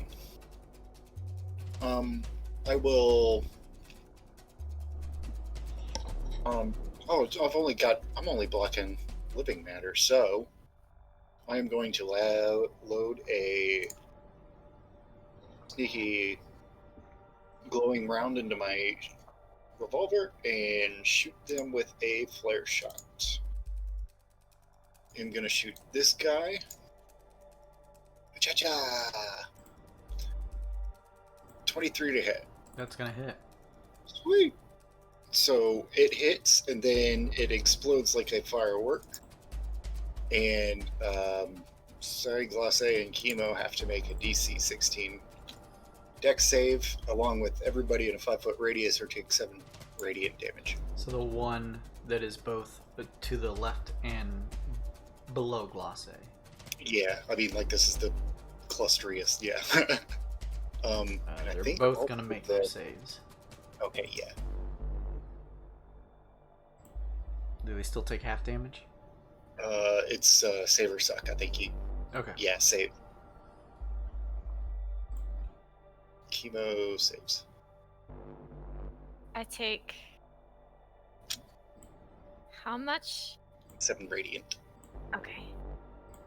And then the guy that I shot initially takes the 13 piercing. Anything else, Fa? I'll move over this way just to shift it. Actually, no. Stay here. Okay. That'll be it. Okay. Kui's turn. Sun Kong. Kui assists you once again, giving you advantage on your next attack. Thank you. Aesop, you're up. Okay. These bombs ain't doing the trick, but it's all I got. I'm gonna move here. I'm gonna throw a firebomb at this guy and exclude chemo from the radius. Okay. And here we go. 26 to hit. Absolutely. 24 fire damage, and then this guy's got to make a DC 17 Dex save.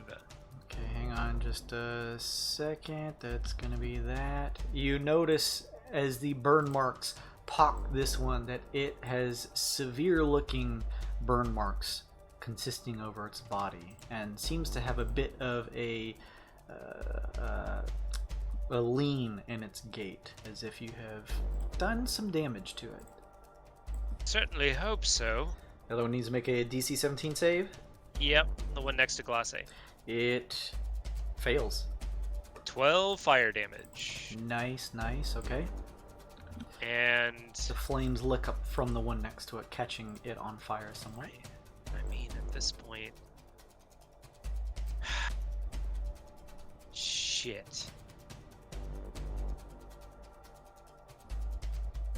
I'm gonna move down here and be done with my turn. My turns are super easy.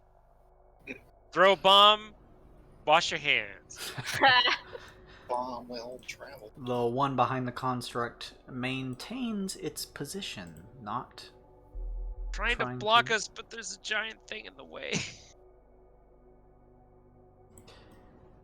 the one next to you, Glace, says, "There is no need for violence." Yes, we've heard this before. Very well. We only do this to deter you. Deter us from what? It does not answer that, as it attempts to strike you Fuck this guy. for 13 versus AC. No. It misses. Glace, you hear a nasty shifting noise as you turn around to see the one behind you has begun to reform back into its normal humanoid form. Okay, if you guys stop attacking, we'll stop attacking. I promise. I'm not serious. I don't say that part out loud, but I'm deceiving them. Make Or a lying deception to check. them. Yeah.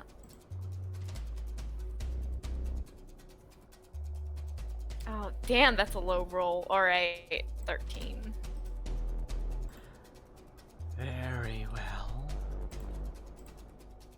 They don't. It lowers its hands.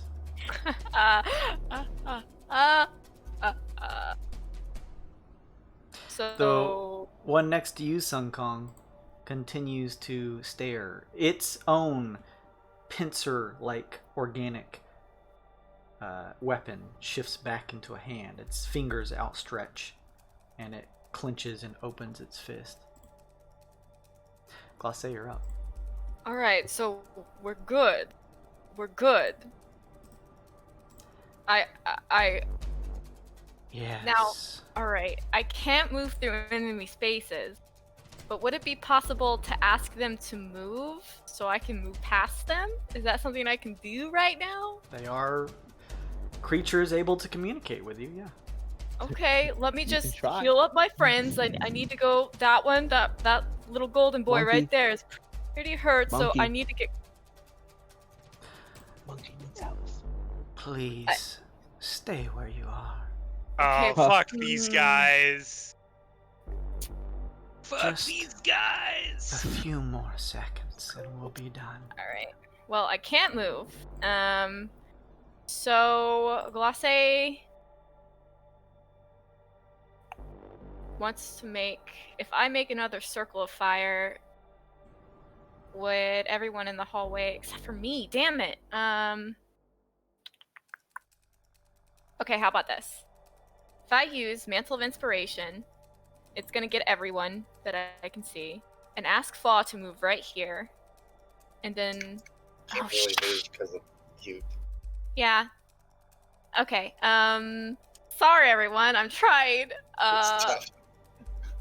Okay, so how about I just fucking.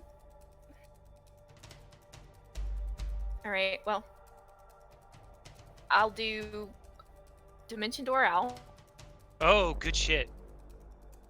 Oh, you could just Dimension Door 2 Sun Kong, couldn't you? I could. So what I'll do is that's also a spell. This is hard. I'll be back. Don't worry. I'll Dimension Door to Sun Kong. If that's something I can do. Please stay still, they say as you fall back into a swirling rift behind you, finding yourself standing in the mission control room. Okay, I need to find me. Okay, as a bonus, I'll let Kui and Sun Kong. Over here. Did I already do that? Yeah. No. Yes. No, I thought about it. Okay, yeah, as a bonus action, I'll use my Mantle of Inspiration, give you guys plus 11 temporary hit points, and you guys can move wherever you want. And I'm going to move 5, 10, 15, 20, 25. Kui tells you, stay inside of my shield. Instead, I'll move here, and I'm done. Okay. You want to move anywhere, Sun Kong, with that Mantle of Inspiration? I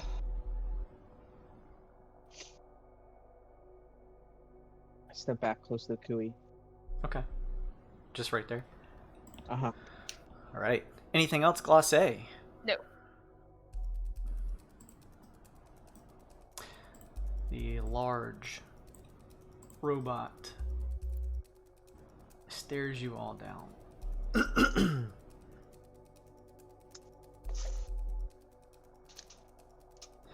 Because what is the temperament on your Tyrannosaurus Rex face right now? Oh, I forgot. Oops. It's T-Rexy, right?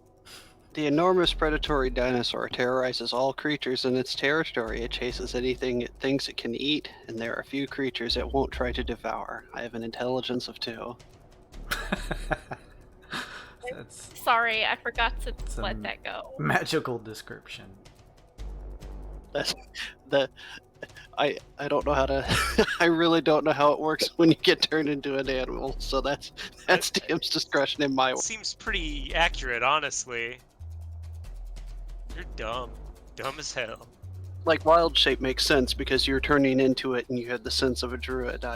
If you're turned into it, I think you. It's like when you polymorph someone into a dust bunny; they just hop around.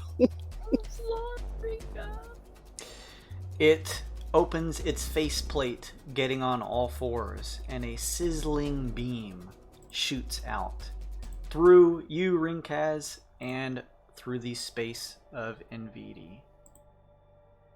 Oh, yeah.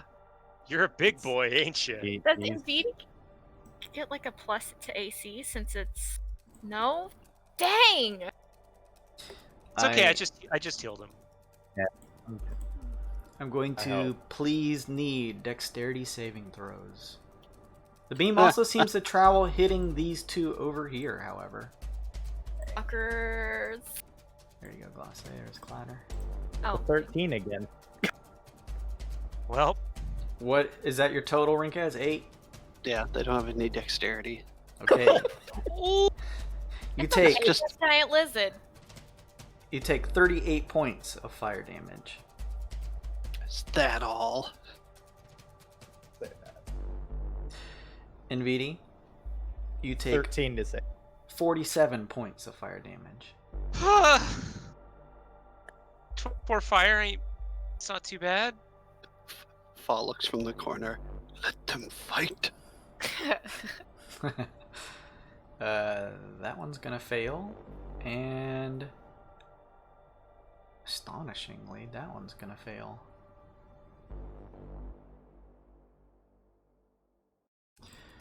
Ooh, that's a lot of damage. The one that is to the top left of you, Chemo, bursts from the beam into a puddle of sizzling black ichor. Damn it, I was on mute. I thought he was ugly before.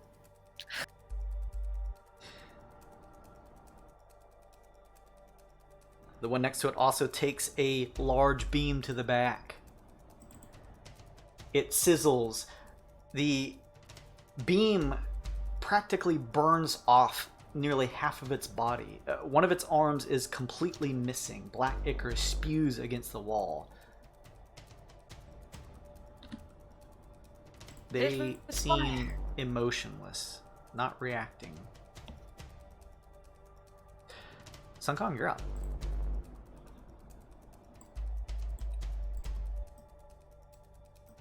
All right, sorry. I look at Glass. Am I hitting him?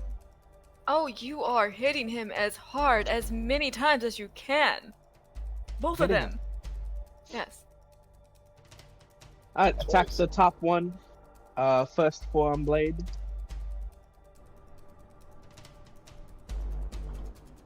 Whew. Hit that one for a second. I thought 20 to hit. That's gonna hit.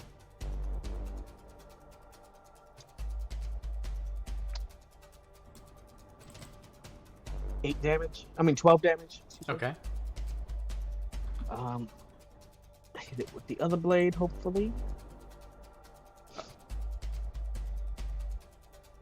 Ooh, Well, and get 'em. forearm blades have augmented criticals, so that's a crit. The best thing that could have happened. Seriously.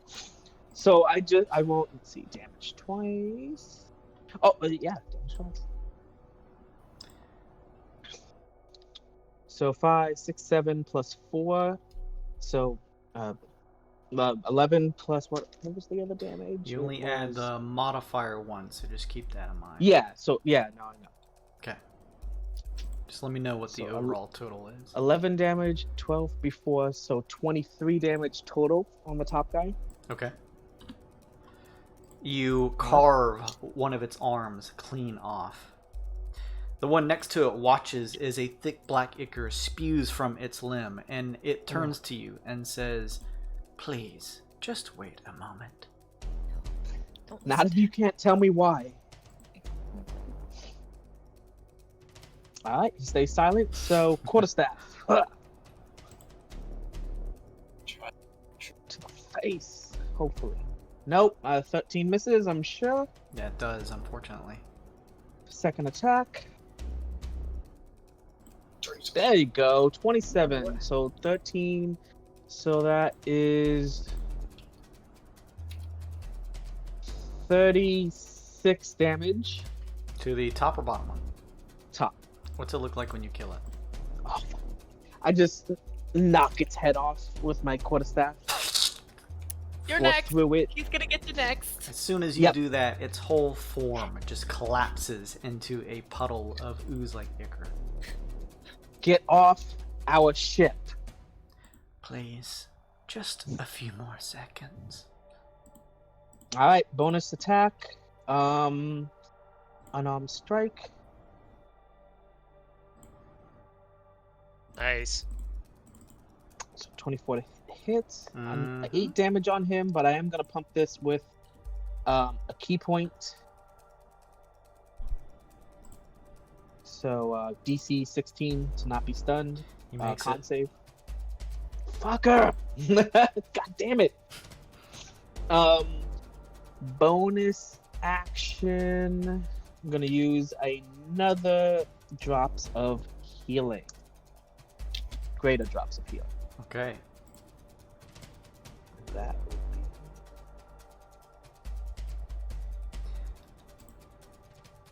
Glug, glug, glug, glug. Plus Anything 2. Come else as you down that? on. No, that's my bonus action, so that will be it. Okay. Tyrannosaurus Ringkaz. You're up. How do my noodly T-Rex arms feel? Oh, they're back. They're back and ready to roll. I see what you did there. That was a good one. They're Nope, back. nope, Dinosaur movie. No No pun- one. No puns intended. I'm gonna take a big old T-Rex bite out You're of this ready guy. to knock the mama. Oh. Alright, I don't think I can use anything that I have. I don't think luck works with T-Rex arms. I'm gonna take a bite. Okay. I mean, I don't think you have to worry about your T-Rex arms grabbing anything right now. It's a 22 hit. That is going to hit. Yay! I'm gonna roll this with the dice roller. If it doesn't work right, we'll just roll it individually. Okay.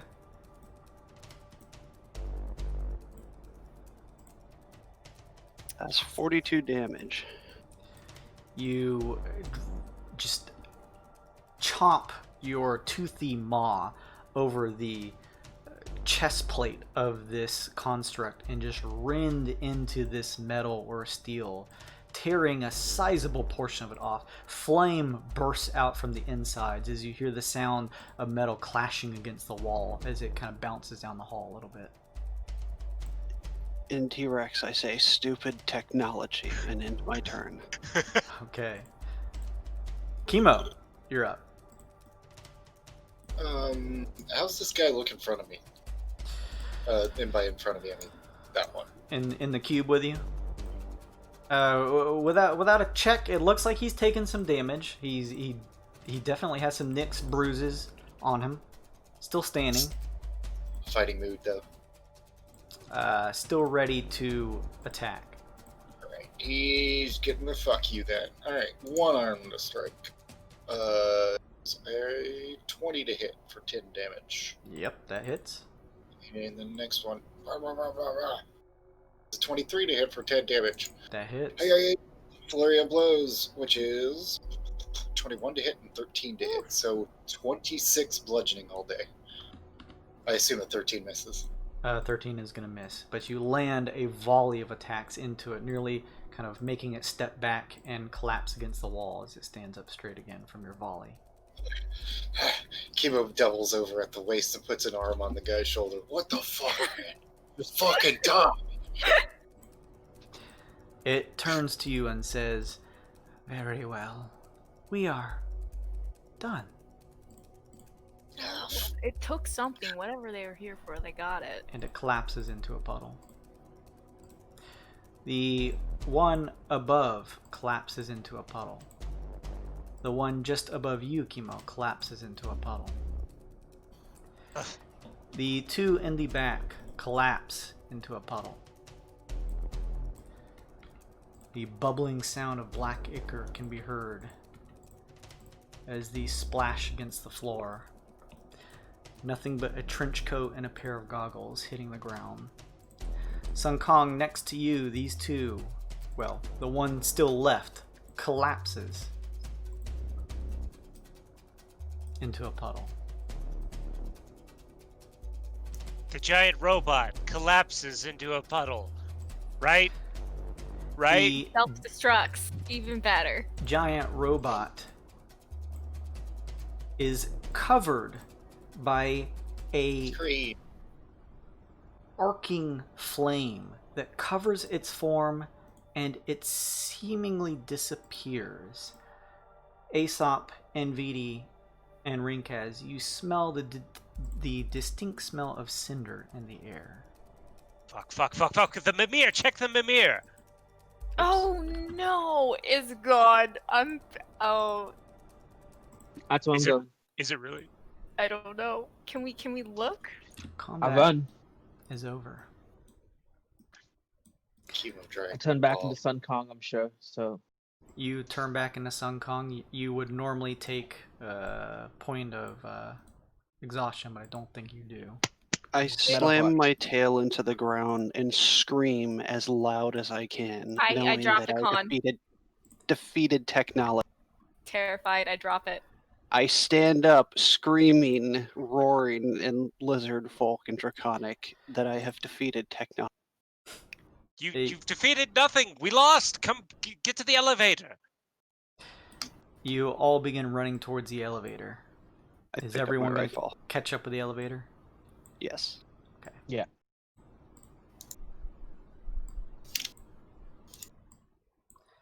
Yeah, these are gone.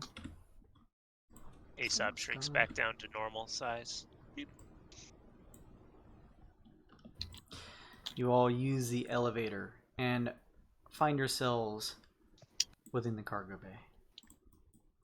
As It's you fucking God!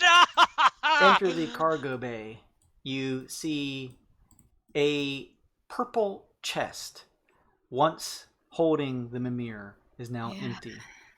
And you see Lizzie standing next to it, a palm held up to her head. She sees you all entering. What the fuck just happened? Oh, you We must have were been attacked? What were those things? We couldn't figure it out. What's going on? We were robbed. There was Of- some. Skull thing. There was creatures, people, something. Yeah. They told me to come in here. They told me to open this and give them that skull thing. It's like I couldn't not listen to them. I'm sure it was just a magical bit of trickery. It's nothing to be. Is it hot in here to you guys? Something feels wrong. She kind of waltzes past you, Glace and Aesop. Hold up.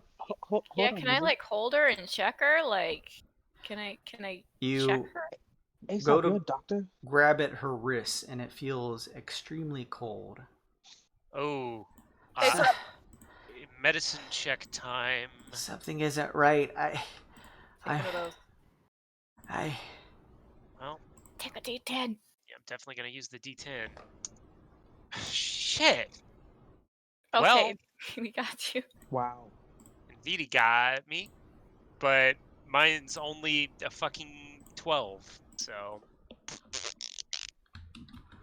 You are unsure. I don't know. Aesop. However, never- Nvidi. Hang on just a second.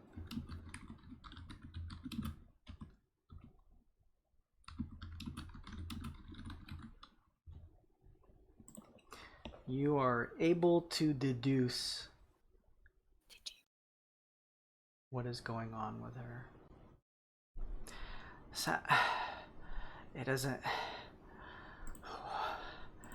It's not right. Where am I? She waltzes over to you, Rinkaz. Where am I? She collapses into your arms, Rinkaz, and as she does, you go to grasp at her, but all you hold in your hands as she collapses to the ground is cold snow. As her form hits the ground, What? she turns into a snow pile. She was a What? Arcana check Lizzie. just to verify I know what that means. I mean, for fuck's sake. 11. Oh. You feel like you have heard about this effect before, although you may not have too many details about it. It's also a 6. I don't know what that's gonna do. Yeah, it's difficult to tell, Glace. NVD, you definitely know. Tell them, or You have the It's up to you. knowledge. she's that wasn't Lizzie. That was a copy. Lizzie's. That's not Lizzie. When was the last time Lizzie left the ship? Kui, do you remember when the last time Lizzie left the ship was? She's gone off a couple times. I mean, it could have likely been on Halcyon. Possibly. I don't know for sure, though. It could have been before that. You look great, by the way. Nice. I'm digging this. This is great. You look fantastic. Thanks. Yeah. I know. Yeah. Time. What do you know, Invidi? What are you not saying? She's like a magical copy, but that wasn't her, and now she's a puddle. Well, the copy is, right? Not the real Lizzie. I know that definitely wasn't the real Lizzie. Wasn't smart enough. But would the copy be able to do, like, the stuff that Lizzie was able to do? Like, would she be able to... She was talking to Kui, like, you know, in her mind and stuff. Would I need to make a check to know? Oh, thank you for that. Okay. Well,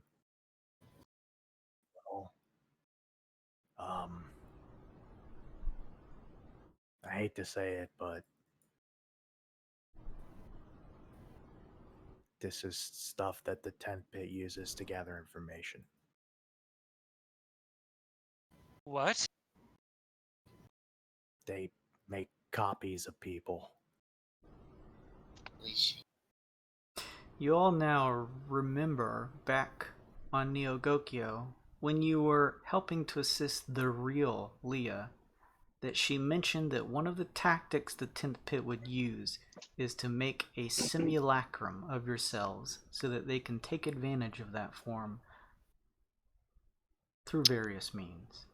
I take out the 10th pit communicator, and I just show it to the rest of the group. Should we Call them. All right. I'm gonna try to contact via the 10th pit communicator. I poke Kui, seeing if she is a physical form. You go to poke at her, and your finger is resisted as it touches her shoulder. She looks to you and smiles. I'm real now. I give her a hug. Oh, She gives you a hearty hug. You're people now. Aesop, you hold the oblong-shaped black pearlesque communicator, like the stone-shaped object, to your head, and here on the other side. Hello? what the fuck is the meaning of this? This is Oh. Aesop. Aesop.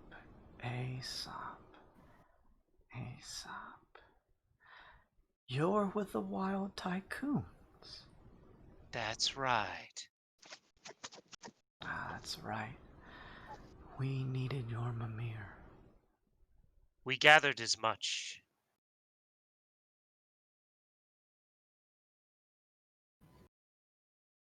I look to the rest of the group. Is I anybody grab around? the phone.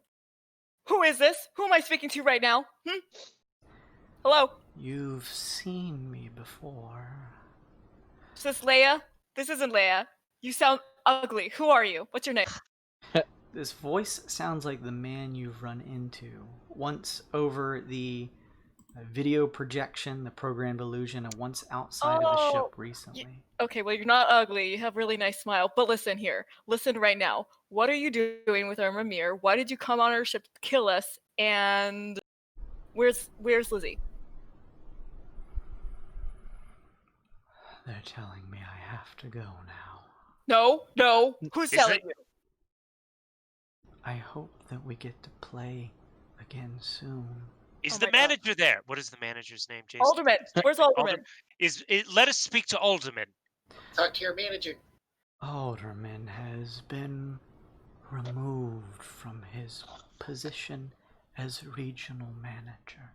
We are going to find you, and we are going to take back what you took from us. We're going to find Lizzie, and we are going to take down the 10th pit. You don't want to make enemies of us. I cannot believe what you're doing right now. I hope Click. we We talk again soon. I give the phone back to Aesop so I don't throw it.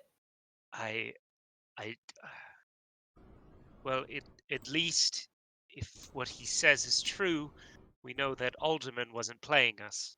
This is just a different part of the pit. What in the world? Guess I what? don't- We know where we're going next. Do we know where Alderman took his granddaughter? We gave her to the artificer girl. Damn it! So we Yeah, don't know what we happened sent her after through the that. portal. Fuck! That would have been the connection. We could have gotten in contact with him somehow if we had only known. Well, maybe he's dead. I mean, you saw those things. He's an old man in a wheelchair. This doesn't settle well. He always found us when he needed him. When he Oh my needed God. us. Find us again if he needs us now. We should check on everybody else on the ship while we try to figure this out. Yes, roll Yes. call. Arcane man, navigator. Ganny. Who do you check on first? I haul ass to Ganny. I Can we think just- we Can we split call up. everyone to? Can we just call everyone to the command room? Yeah, We're split up and search anyways. yeah. Because what if they're hurt? Yeah. Who goes where? Fawn Kibo will go to the big warehousey place, where all the animals were. Garden. The garden? The garden. Okay. Who else is going where? I'll go to the barracks, assuming that Ganny would be Okay. asleep. I'll go check the navigator. Aesop will wait in the command room. Oh, I guess the arcane man is in the navigator now, isn't he? Yeah. Yeah. Okay. You heading that I way will- too, NVD? I want to go to the helm. Yeah. Okay. Sun Kong? I'm gonna go. I'm gonna stay in the command center with Aesop. Okay. Glace, NVD, and Clatter, you all head up to the spelljamming helm. You find the arcane man sitting in his seat. He has a gash across his chest. He is taking long, exaggerated breaths. He seems Healy to hand. still be piloting the ship, and he looks over to you all. You heal him? Oh, yeah, me and Avidi are both here. I'm sure we're both healing him on the spot. Yeah, absolutely. We've got one spell. Okay. Two technically, so I can. I still have plenty of potions. If anyone is injured, just tell me where they are. The arcane man says, Thank you both. I was trying to leave the room so I could join you, but was accosted by those creatures. I appreciate you helping me out. They took the Mimir. It was the 10th pit. I see. you notice now that his gash from your magical healing is beginning to close up, and his breasts are no longer long and pallid. He is gathering his breath slowly. Okay, well, I see NVD healed him again. Maybe if you want to take a break and go to the command room, we're trying to gather everyone we can. Lizzie was a clone. I don't know what's going on, so just go to the command room and wait for us. I will be there in just a moment. As you guys are doing that, Rink, as you enter the barracks, you find that they are empty. I'd try to head over to the bar then. You begin heading that way. As you are doing that, Fa, Chemo, you guys were heading into the gardens. As you guys head into the gardens, you find Looney and Grizdom. They are both tending some pretty severe looking wounds, but are still breathing and standing upright. Old Ganny is kneeled down by what looks like the body of slime. No. I don't know who that is exactly. But sad to see somebody die. Is she hurt at all? She has a nasty gash on her forehead where it looks like a blade nearly split her skull, but she My God. seems okay. Jesus. They don't need healing right now, is what she means. Is what I guess I'm asking. It looks like they will live without healing, yes. I'm all right for the most part, but Slime, he was doing his best to defend us. And took the brunt of the attacks from whatever those things were. How long has he been dead? A few minutes now. Oh god. Okay, we might not have long. Fa throws down the levitating disc that she got from the GIF and loads slime onto it. Okay, you pick up his body, Grizdom and Looney coming over to help, and you guys are able to quickly load the body onto the disc. And we take him to find Nvidi. I'll chirp him on the radio. Nvidi, meet us somewhere between wherever you are in the garden. We got Wait. slime. I grab if it's on the radio, I grab Nvidi and Dimension Door us there. Oh, Bamf. Over at the gardens is where they are. Okay.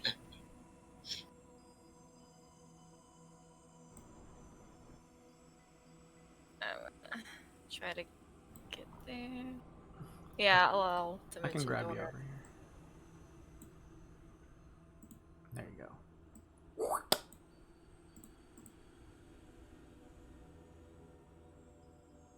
You see the body of slime, deeply punctured by a number of what look like a mixture of puncture wounds and slashes all over his body. Blood has soaked the dirt underneath where he has fallen. You notice that the others are clearly marked up with plenty of wounds themselves, but are still standing for the most part. Does he look? He looks intact though. He's not. None of his appendages have been removed. I'll use the last bit of magic I have to cast Revivify. You step over, using the pouch of dust that you have from your crushed gem to cast Revivify. Do you have the details of that spell? Yes, did not. Touch a creature that has died within the last minute. Creature returns to life with 1 hit point. Spell can't end life a creature has died of old age, nor can restore any missing body parts. A shining light extends from your palm as you run it over Slime's corpse, running through the evocation or the components, somatic and verbal, to cast this spell to bring back Slime. He watches nothing happens. Oh, it's been too long. No. My staff.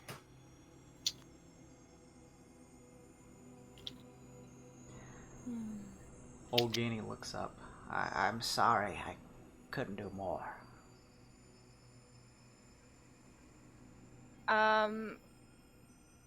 I want to heal Old Ganny and Looney, but I also want to check. I want to look at them and see if there's a way, if they're clones at all. I'm Glassey's being all paranoid. Okay.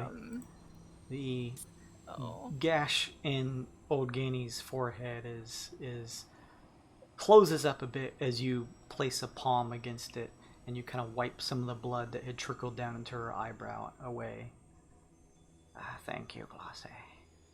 Huh. It hurts, but I'm an old tough bird. I'll be alright.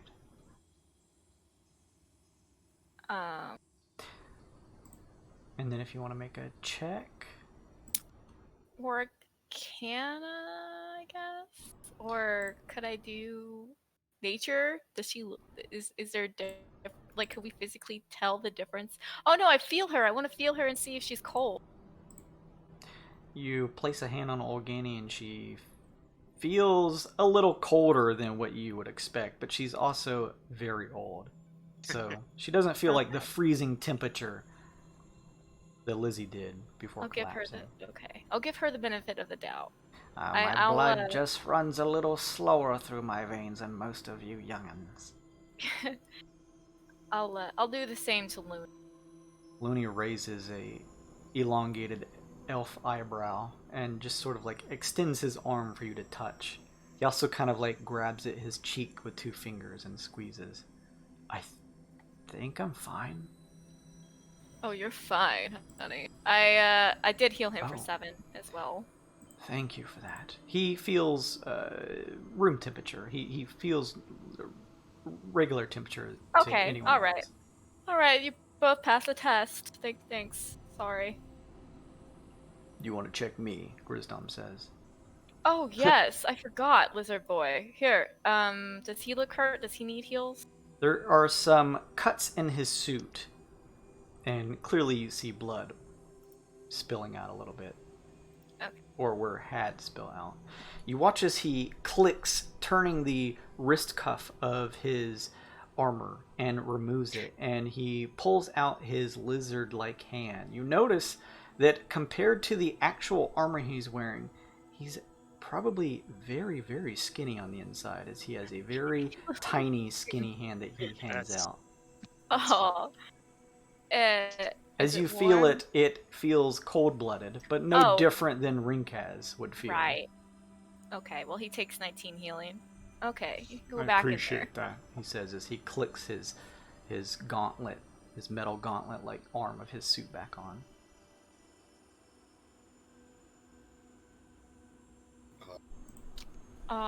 Yeah, Glacé looks down at Slime and kind of she cries for Slime. That's all I got.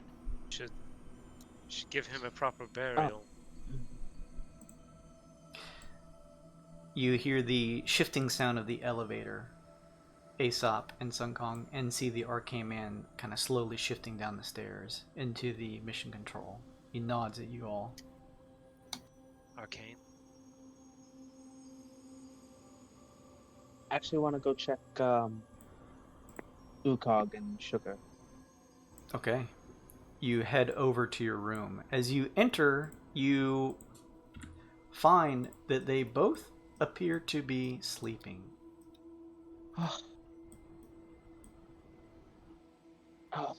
can tell, like, for sure that they are just sleeping. Make a check. Or Or you can just shake them. That's up to you. well, if Spit they are sleeping, I into- guess I don't want to. Spit on her face. See if she wakes up. Not doing that. Just perception is okay, I guess? Sure. Or investigate? Sure. Investigation, perception, nature, medicine. Medicine actually works, too. 10 on perception.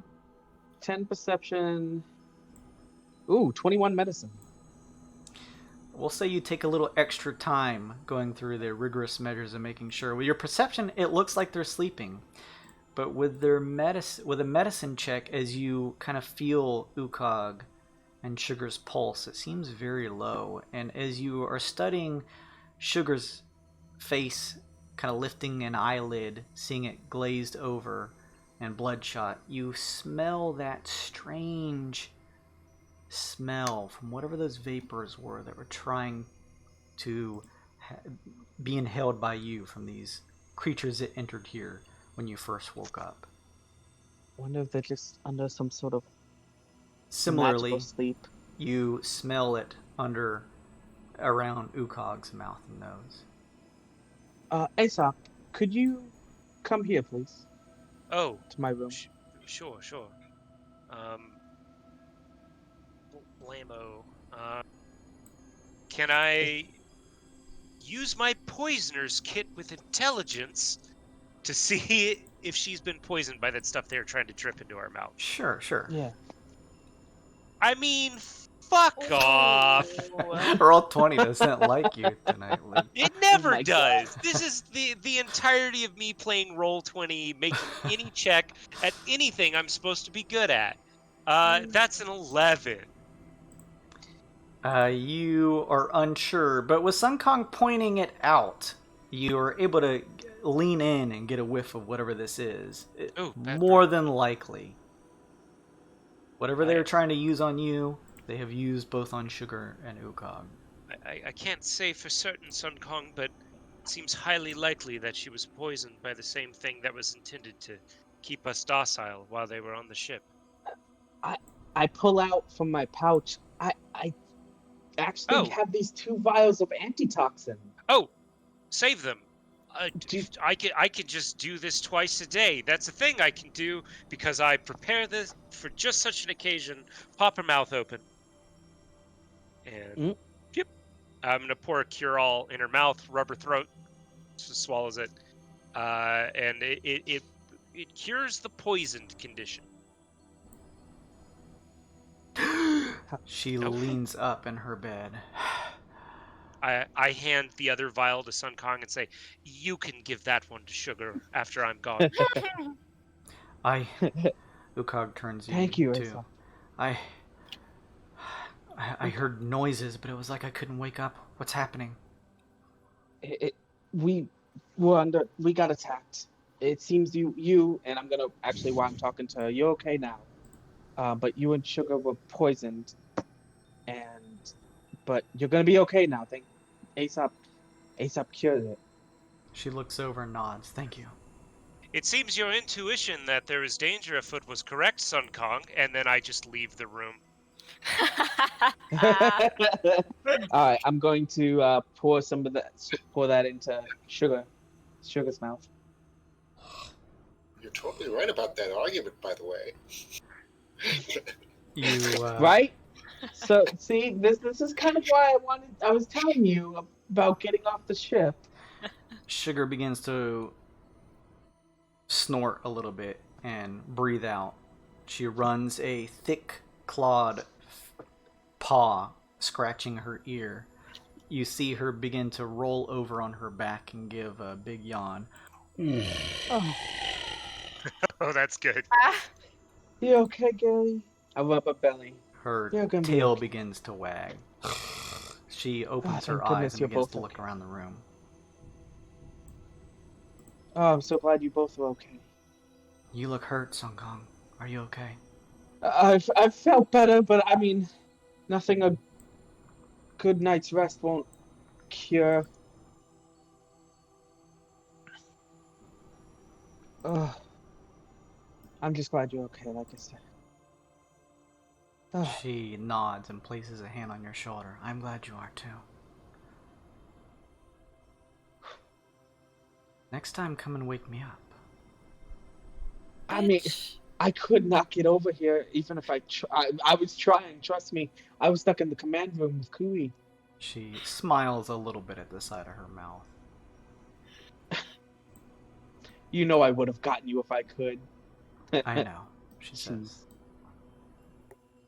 So what do you guys do? Ah, What do we do? Re-adjourn and Did- mission control.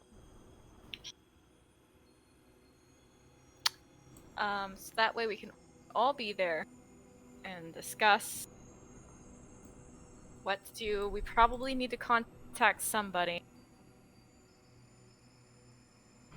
What But happened again- to Slime? Hmm? What happened to Slime? Are you guys taking Slime on the disc into mission control with you?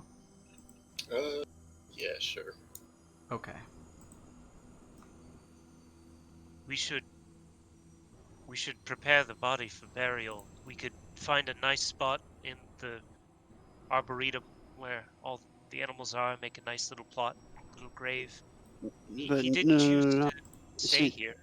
We helped that kid before. In VD, you helped save him. Yeah, I've got money. You can get a diamond or a rock or whatever.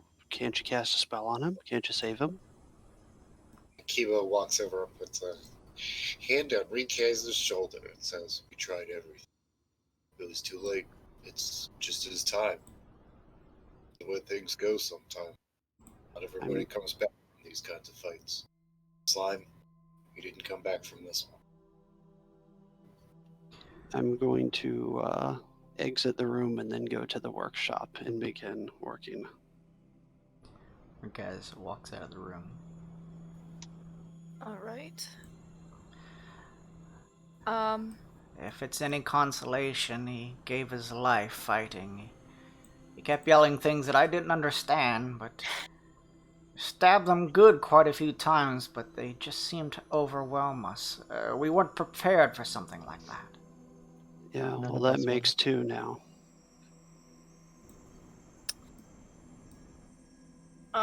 Cat. Ketz appears on the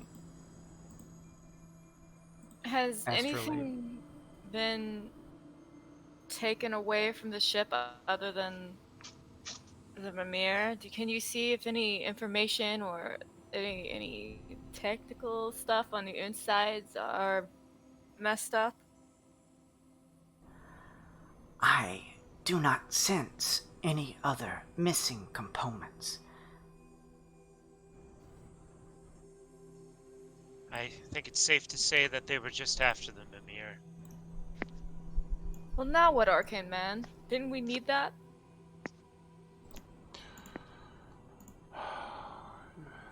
Well, yes, it is an important key. However, we have the advantage of already knowing the information of where it was going to lead us, Mneuminos. We And know now that much, and we're able to divulge it from the Mimir. And now the 10th pit has it.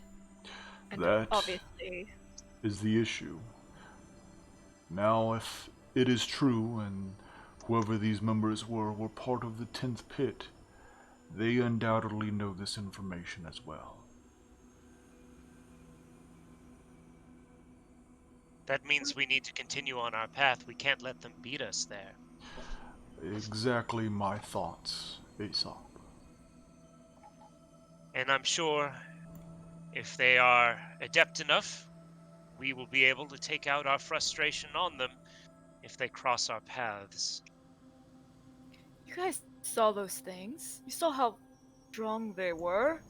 That big one. What even was that big one? We don't. If I were them, I would send the strongest things they had against us. Especially if they're not only after us, they're assaulting a mysterious magical ship, of which I presume, well, maybe they do know something of it. I don't think they wanted to kill us. I think they just wanted to slow us down. They The wanted one to take that the one that assaulted me when I was on the seat, it delivered a nasty stab. After that, I remained in place, and it didn't attempt to attack me. Do they have to gain by keeping us alive, though? They gotta know that we're gonna go after it. Maybe they need us to do something even still. We are valuable. I have Maybe a if- feeling we've helped them in the past even more than we know. They're not them anymore. Alderman and it seems like Leia have been. Who knows what? Now they're Replaced. different people. That That guy. does- That It was doesn't mean that we aren't guy. valuable to them.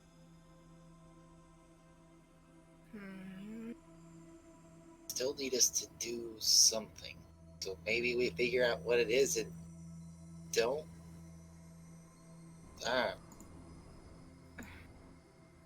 We should stay the course, one way or the other.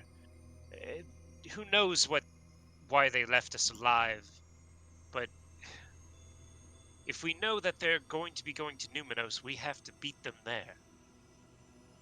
Right. That's the one thing, the simplest course of action we have right now. I will tend to what's left here of my wounds and return to the helm so that we can begin our immediate charter to continue course to Mneuminos. Yes. Please let me know if you all need anything else. Whatever this 10th pit is and their access to resources, the fact that they were able to find their way inside of this ship means that they are particularly dangerous. Yeah, that's a good point. Do we know their point of entry? There is no point Cat- of entry. That's the whole problem. I wouldn't begin to even know how they formulated a method inside. They would have to have some type of innate understanding of the workings of the ship. And all of that was kept under tight lip between the creators. I have a feeling that that smiling man that showed up on our transponder there has knowledge of our ship. Yeah, What that's we- what Yes. that's what I was gonna ask. So do now with the idea of the 10th pit in mind, does any of his clothes make sense? Wasn't he like a black? He had gold eyes. We know that, right?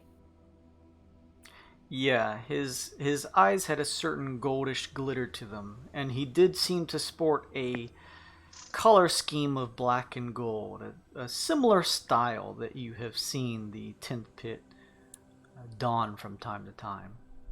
Okay, but those eyes. Have we seen a spell that has like made people's eyes that color before? Like, could he be under kind of a mind control thing?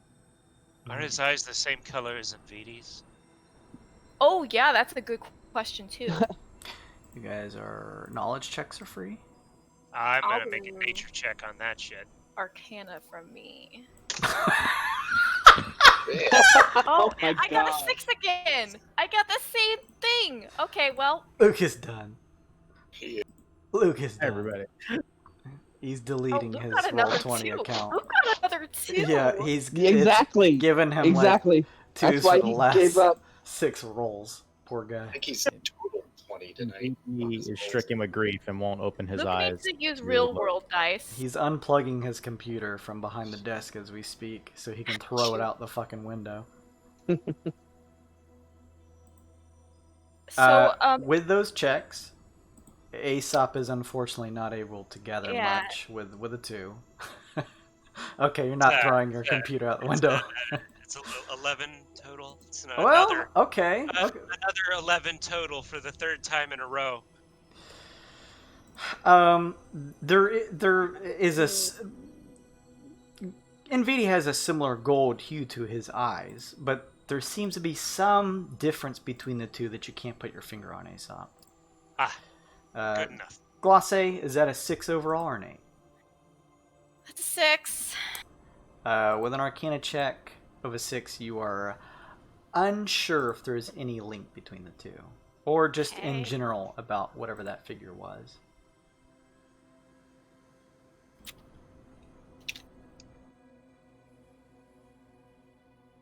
All right, well, I guess that's that. Will Did he seem human though? Did he seem human, or was he like an elf or something? He looked human, but his cadence and the way he was speaking was just very off kilter. something wrong with him. Perhaps if we keep probing, we'll figure out what it is, but there's no way of knowing now. Okay. Well, I guess the best thing we can do is rest up. Perhaps the answers will lie in Mneuminos as well, as to who these beings or people were. The Arcane Man says. Maybe. He begins to shuffle his way off back to the spell jamming helm. I'll I'll prepare the body for burial. I'll go find a spot to make the grave at. I'll help you, Glace. I'm good at digging graves. I bet you are, old lady. Buried my husband. I'm very sorry to hear that. Oh, don't be. He lived a full life. What do you make under a tree? What does that sound? Under a tree? That sounds nice. Great. Let's go dig that grave. Which tree, Glace? We'll do the biggest one. So I guess it looks like this one. That one there. Okay. I bet this was Slime's favorite tree. Yep, this is it. Slime's ghost is like, I hated trees. What the fuck are they talking about? It's impossible to tell, really. I couldn't understand a word he said. He may hate trees, but he's dead now. Based old woman. Love Yeah. it. So we That's do great. that, Jason. You guys go to bury Slime in the grave. Does anybody want to say any words, or you guys just bury him and be done with it? Kaz, Yes. come say a few words for our friend Slime. Sure. Before I leave, may I take one check within the room? I'd like to use my one of my points of luck to do a investigation, something I have no points in. What are you attempting to do with that check? I would like to investigate this room to see if there was any previous notes, information, anything that Kaz left behind on any of his research Okay. about him or anything. Looking for information to speed up the process to bring him back. Give me a check, and this will be based on Luke to determine what he thinks would be left behind. So, let's just give me something good. I think 13. I think with that you would probably at least find, because he wouldn't have carried it on his person. You would at least find the notes for Kets in there, and like the programming notes for how he created Kets. And I don't know, probably the blueprints for the earrings still, but like I don't know if it's like 13 total. Maybe that's all that's in there. Okay. I'll take those. I'd like to give the blueprints of the earrings to Fa when we meet up in there. Oh, To say, if you want to take a look at these, maybe you can make heads or tails of this. I think these are for these talking ear things that he made. Oh, okay. And You I'll, are pretty familiar. These are the snake-like earrings of communication that each of the members wear. Seems when you craft them, I think you can create up to 8. So it seems like you guys have a little bit of a surplus of them. But yeah, we Good. made a shit ton of them. yeah, good to have either way. And it seems like this one is actually a concoction or a crafting recipe that's on a higher level than normal. It seemed like right before Kaz's end, he was able to hit a stroke of genius, and this was one of the pinnacles of his work, was I crafting think they have earrings. bullet prints, like all the scribbles and the ledgers make it so much easier to do. Oh yeah. Oh, hey, this guy was pretty smart. What happened to him? Oh, never mind. He got 8. He got 8. I didn't want to ask. I look to him and shrug and say, well, since the Mimir's gone, he sacrificed himself to destroy a prison ring and get eaten by a witchlight marauder the size of, a planet. Kaz, if I have to tell you one more fucking time, I'm a lady. Yes, not you. He has a Kazacotl, not he isn't Fa. My fault. No, you said I'm going to tell him. Oh, you're a little fourth wall, but I needed the laugh. it's your stoic presence and being so close to chemo. It doesn't make it better, but okay.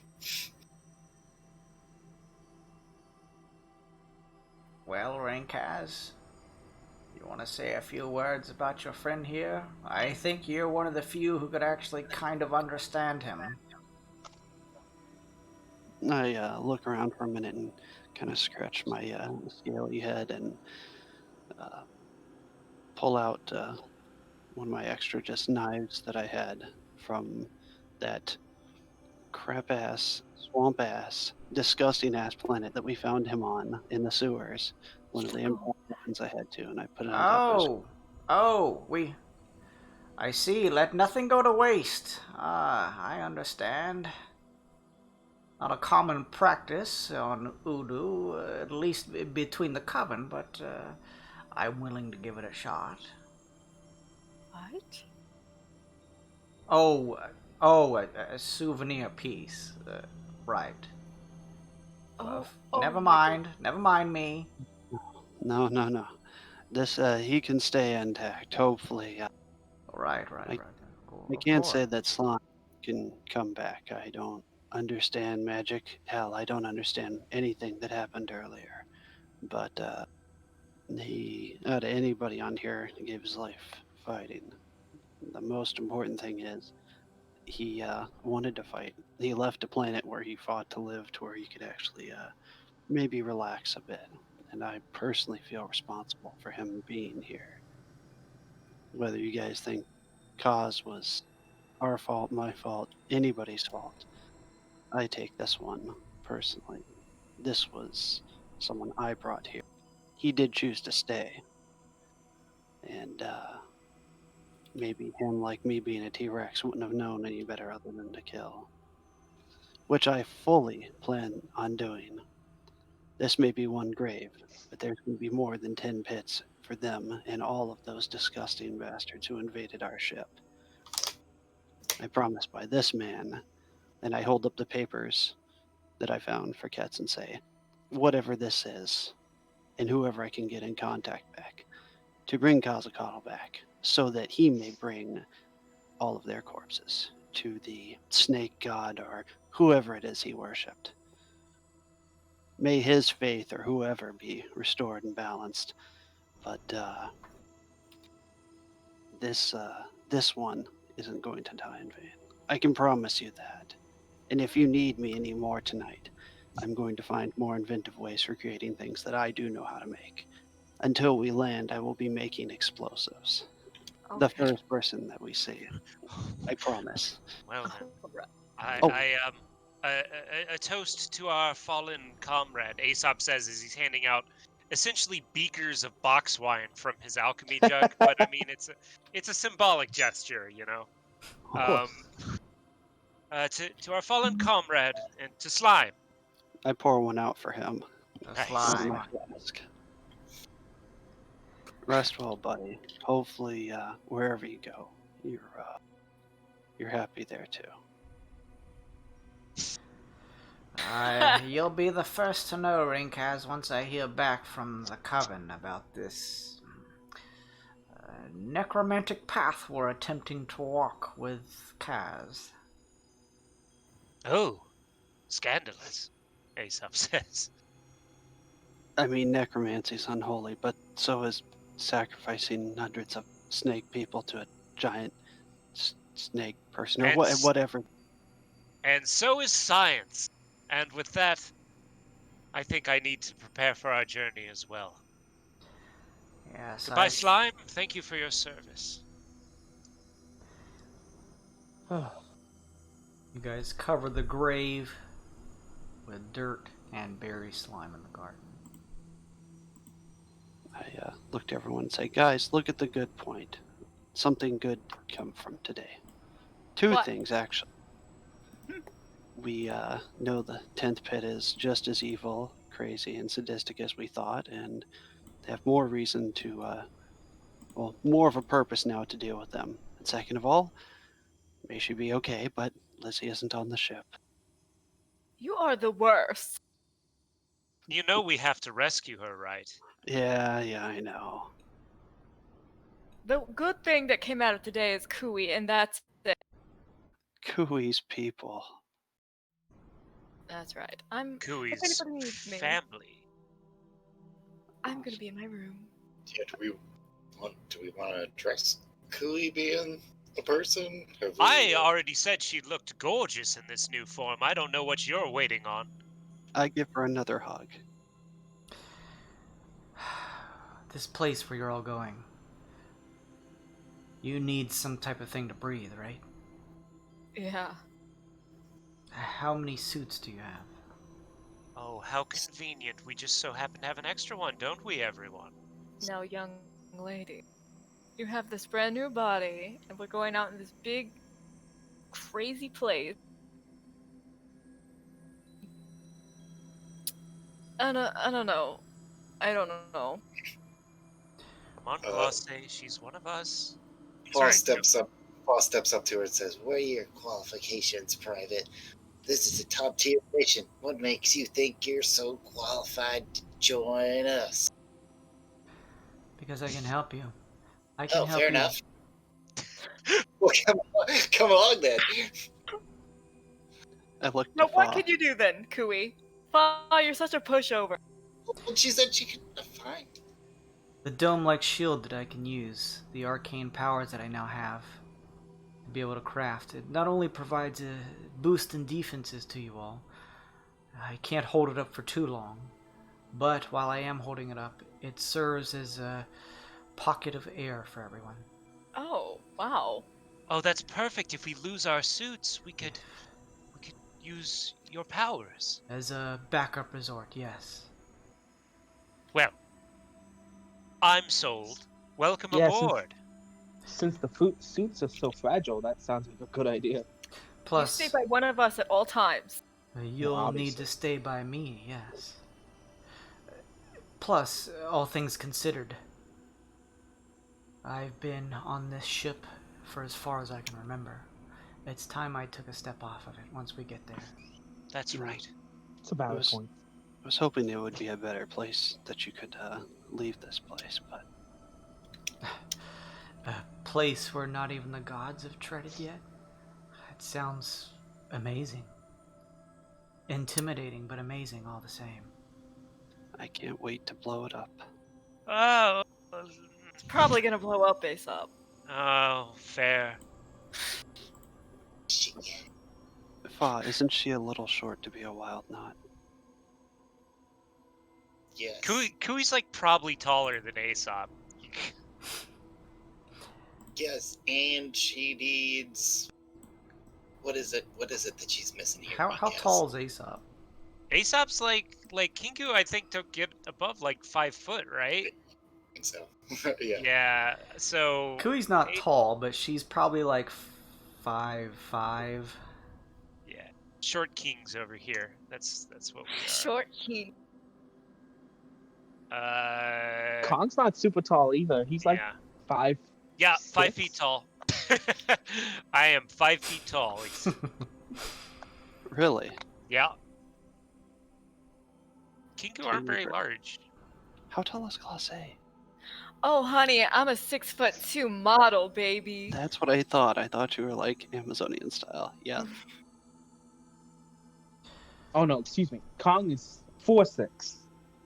What? What? He's Tiny not monkey. tall. Goku. He's Super little monkey Goku. ball. Oh my god, Aesop's taller than Sun Kong. My entire Yeah. world is shattered. He always stands on that one foot to get the extra height. Oh no. Goku just turned into a poo in my head. Well, we have 2 more days before we get there. I say we rest Goku up wasn't tall. and go to this place. Yes. Yeah. maybe try to. In the meantime, should we contact anyone at all? Oh, who would we at this point? Hmm. Oh, 22. 22. Why? Grew up. Didn't Well, he? I mean, what's left of him? What? Why even would we do that? He knows about mechanical bodies. Oh, if you're talking about cause, then sure, go ahead. But there's no reason to tell him about where we're going. Oh, no. Just personal interest. Oh, sure. You're a free lizard, Renkaz. Do what you want. Well, I mean, yeah. What if somebody knows about the 10th pit and also wants to help fight against it? I think we should be very careful how and who we ask about that. That's why I'm asking you all. What do you think? I just can't imagine any of the consortium allying with us. We don't know how deep the roots of the 10th pit run. They seem to be very secretive about things, and if they were able to infiltrate our ship, I would bet you anything that they have infiltrated each and every member of the consortium long before that. Alright. But I'm not against the idea per se, just Lushy knew about them. indeed. Maybe he would be someone you could start with. Oh, we don't know where Lushy is. Oh, that's right. Well, if you want a second choice, I recommend the Serenitals.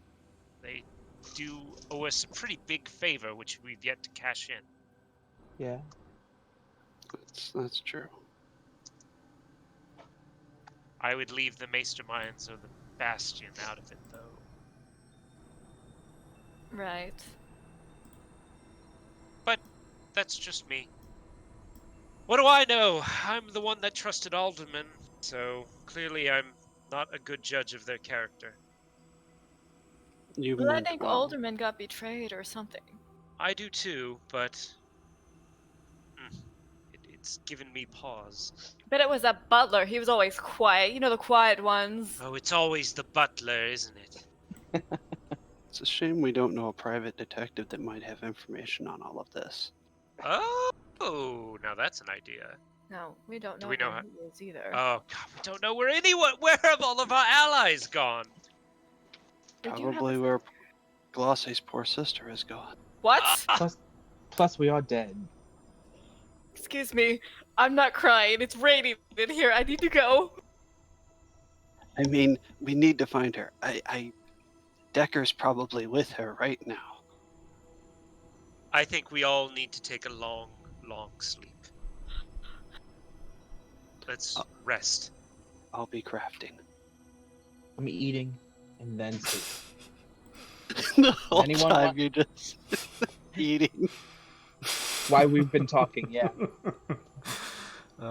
Okay, so Anybody need any soup? if you guys want, we can finish the journey to Mneuminos, at least for this session, and then wrap things up. You guys have 2 more days.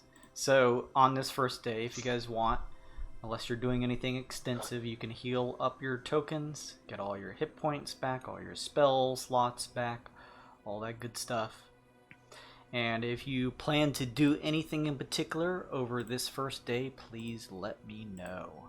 Yeah, I'm getting it out of the way because it's easy. I'm making 2 poisons today. Okay. That's just straight up.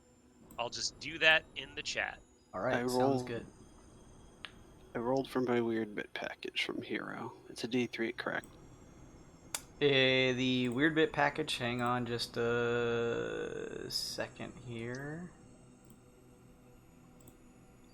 Let's go take a look at the weird bit package that I myself put together on our channel that I don't know the details about. Hang on just a second. On our channel that I don't know the. Turn that off. Hang on. A weird bit package. A 1d3 plus 1. That is 4 weird bits then. Oh! Oh, does that get us 4 weird bits? Yep, 4. That Oh, hits dude, it. we got 50. We can get the good gems. Scrounging through the tinkering That room, good Rinkaz, gem. you're also able to uncover 4 weird bits. Kaz liked to hide these things and look at them. He said they were pretty. Here, you can have them. I don't think Kaz would have said that. I think he would have said these will make the ruling cast very happy. I think you're right. He has no concept ASAP. of what pretty is. Oh, these are very pretty. Somebody put them in the bucket. Funny. Yeah, Class A would have done. we should totally do that. Okay. Let's do that. Literally just a shitty holy metal bucket full of the most valuable resource in space. You hear them clang as they hit the pile of the others. Oh, 85! I get to roll on the next table up. Hell yeah. That's Ooh. fucking amazing. 67. Ooh, superior immobilizing poison and exceptional frost oil I have made. Those sound like pretty sick things. Are you guys holding on to your weird bits? Does anyone have an empty slot?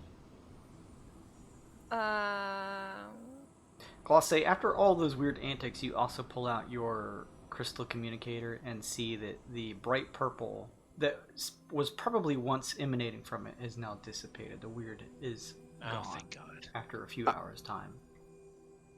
I have that socketed ring. I don't think anybody ended up taking it afterwards. If someone wants to use the Oh, no, ring and put it- I have poison crafting kit That's right. proficiency. You do. Yeah, so that's gone. I'm wearing it. Let me take that off then.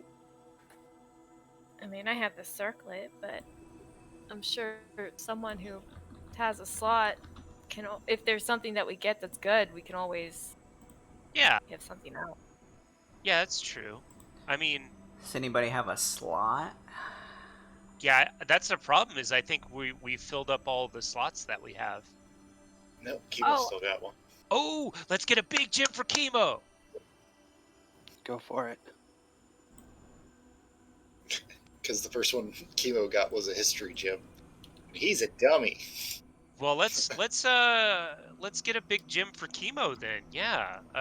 Jason, can you bring up the it's what is it, like 50 for the big is it uncommon or rare? Hang on just a second. Rolls for injuries, gems and masterwork. Bam. Yeah, I think the 50 weird bits, baby.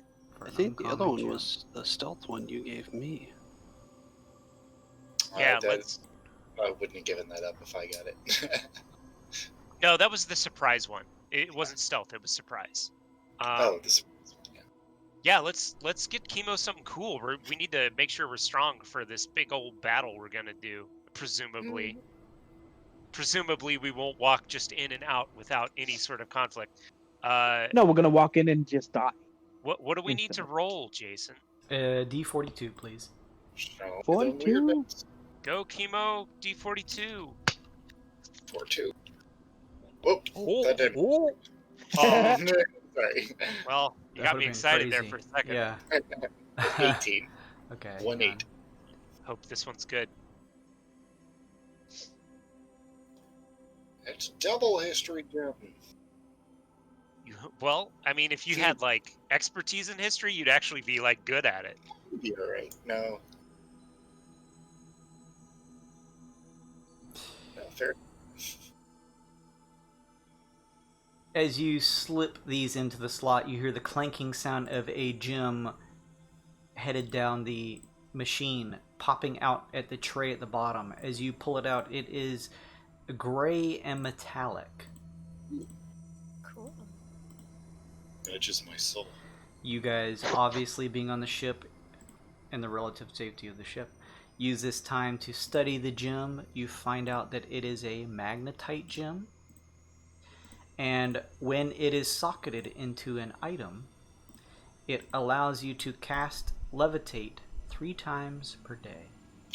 Oh no. That's pretty funny. All right, That's yeah, cool. that's definitely going in Sneaky Ninja Boy Sword. Nice. Levitating sword. It does it on its own. You don't even have to touch it. Look.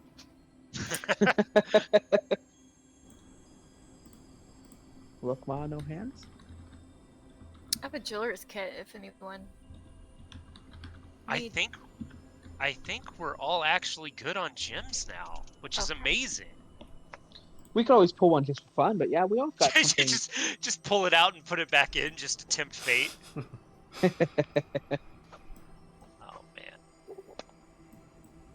Okay. How many was that? All of our weird bits? We have one left. Okay, cool. in the bucket. Aesop clanks it around. It's like, no, there's a single one. Tingle, Anyone want a candy bar or something? tingle. Anybody want to do anything else over the first day? Yeah. Chemo brewed some tea. Fa wants to make some bracer. It's a reroll of a thing that I have, which I want. Fa, you feel like tinkering over these next 2 days before reaching Mneuminos. Your recording Raven will be ready. Yay! Oh snap! Alright. Fa is going to tinker check DC 12 to remake this bad boy. That looks good. 18. So I have these bracers that work kind of as you use your reaction, and you get to take off like a D8, I think,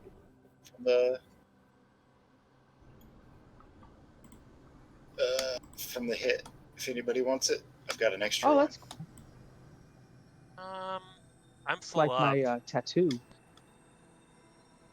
I am full up on magic items, unfortunately. Thickened hide bracer.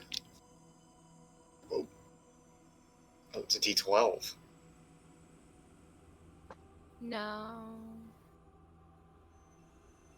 Wow, this frost oil actually sucks. But this fucking immobilizing shit I made is mwah. So I guess if nobody wants that, can I retcon that to be an experimentation instead? I realized nobody would have taken it. Sure. So that's probably a successful check. 18 experimenting on what table? Just the basic one. I'm sure that passes, yeah. 61. And I know most of these, so I'll probably have to shoot it down and tell you what else. Had I been able to have an empty slot, I would have used them, but I'm full up as well. Yeah. Well, is that the issue? Because I don't think it counts as a slot. It's just a magic. It's just an item. Don't they take? Oh, I guess crafting stuff would. It's a crafted item, yeah. Oh, I don't know if I can wear them. Can I? I mean, they're not armor in the traditional sense. It's just like a little airbag that you pack into a sleeve. Yeah, unless it says you gotta attune to it, that this is just a cool tinkered item that you could equip. And it takes a reaction? It uses your reaction, kind of like my stone save. It does D12. And then it takes me a short rest to repack it. I think that seems like a good item for some of our squishier, lower AC members, like Glosse has the ability, but otherwise, Nvidi maybe get some use out of it. Yeah, I already have something like that with my tattoo of iron. I have, yeah. Which thing? Doesn't require an attunement slot. It does not. You're good. I can always use defensive gadgets. Looks like a good choice. You. Fa shows you how it works, and she packed a bunch of golden glitter into it, so when it explodes, it just showers you and your room with golden glitter, and then she goes, "Okay, great, it works." Glitter bomb. Thank you. I did that. What's your favorite color? She yells from down the hall.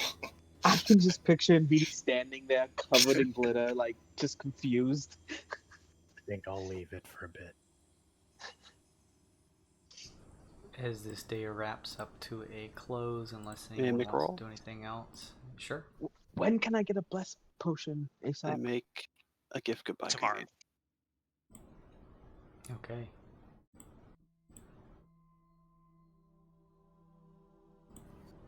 You can do that thing. It's 1 a day or 2 a day.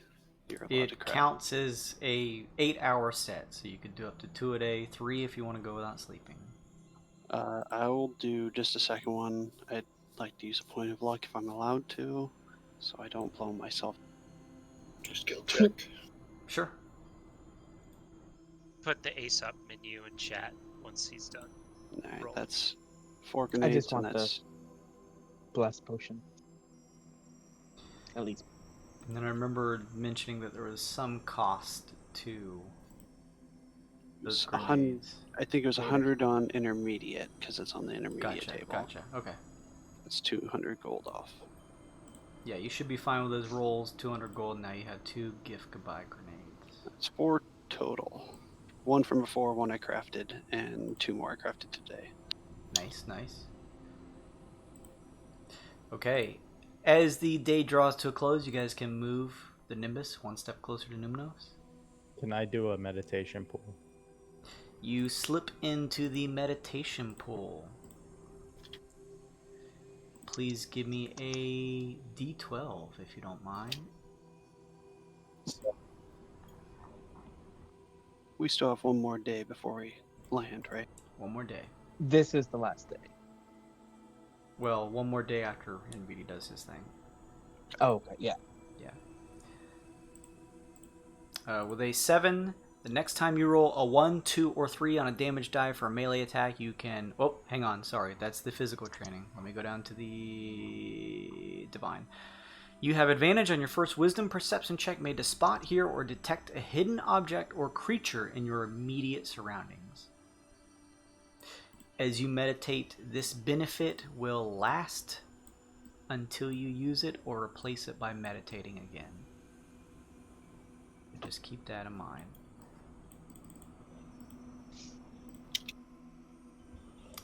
As the day draws to a close and you all head back to your rooms to sleep, NVD, you head back to your room and are beginning to settle down when you see your tome glowing. Oh.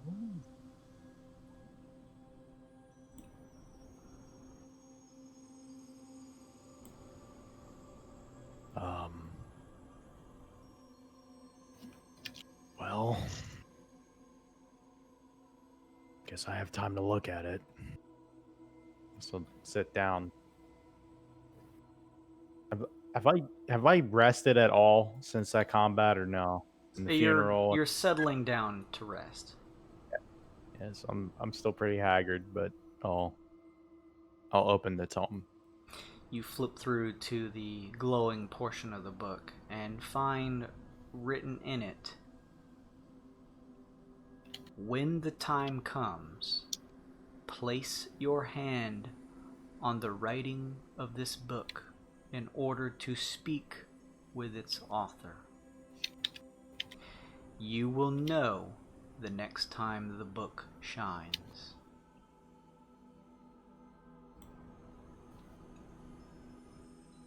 That's all it says.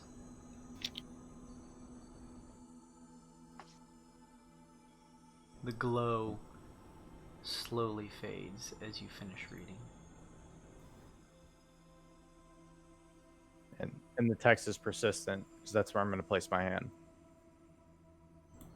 It doesn't disappear with the glow. No, it stays here.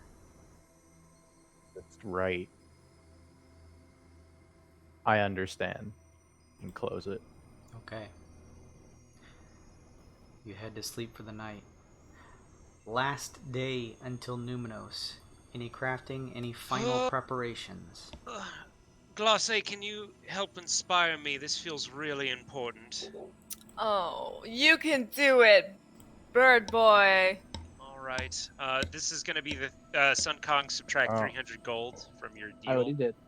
Okay. Hang on. Alright. Oh, never mind. That's good. I just need to beat a 4 to make it. So that's you have another potion of heroism, Sun Kong, and Potion of greater hero. then 250 for Fa/chemo. Oh, but I can do that. Oh, whew. Okay. All right. Same deal.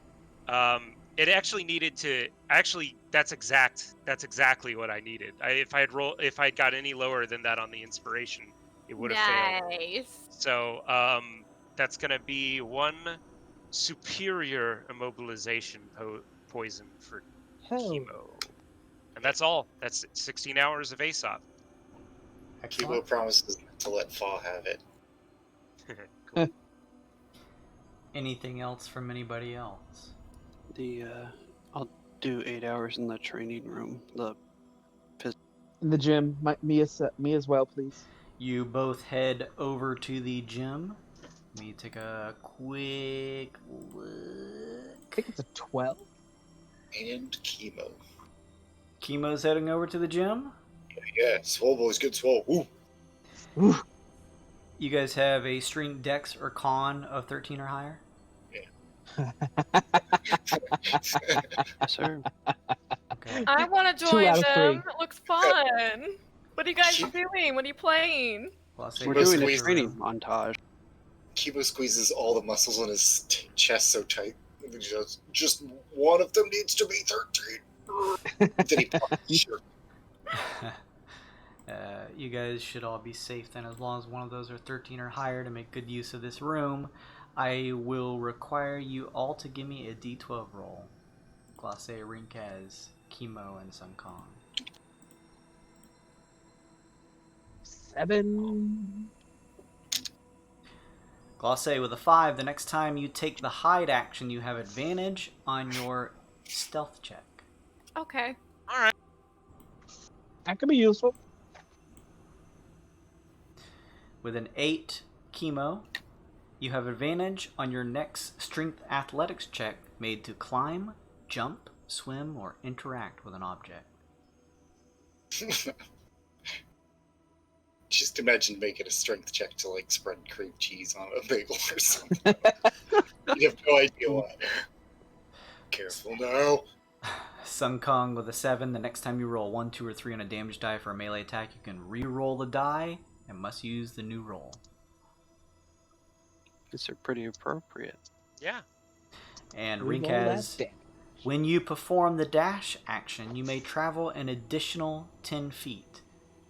You may use this feature once each combat encounter for the next day. Okay. Well, I gotta roll me a 10 next time. With And that, I'll, go ahead. I'll make 1 more grenade. All right, you spend the remaining 8 hours crafting 1 more GG grenade. Anything else, Vidi?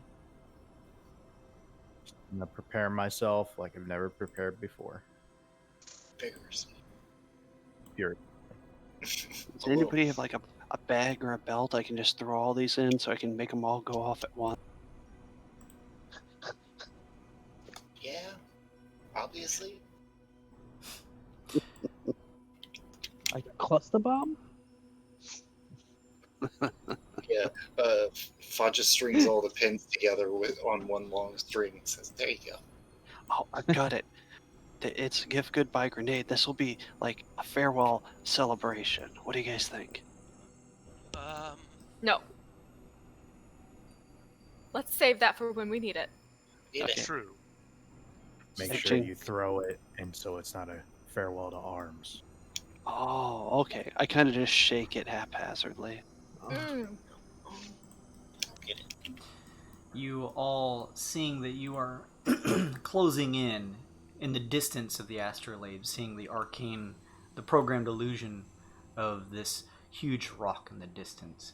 Realizing that you're coming in close, all gather together in mission control. The arcane man steps in and says, It is nearly time. So then, last minute preparations, you have all obtained 6 gadabouts. I think it's time to figure out who all is accompanying you on this mission. Well, Uh-huh. we need Grizdom. Mm-hmm. Cladda Wait. doesn't breathe, so Right.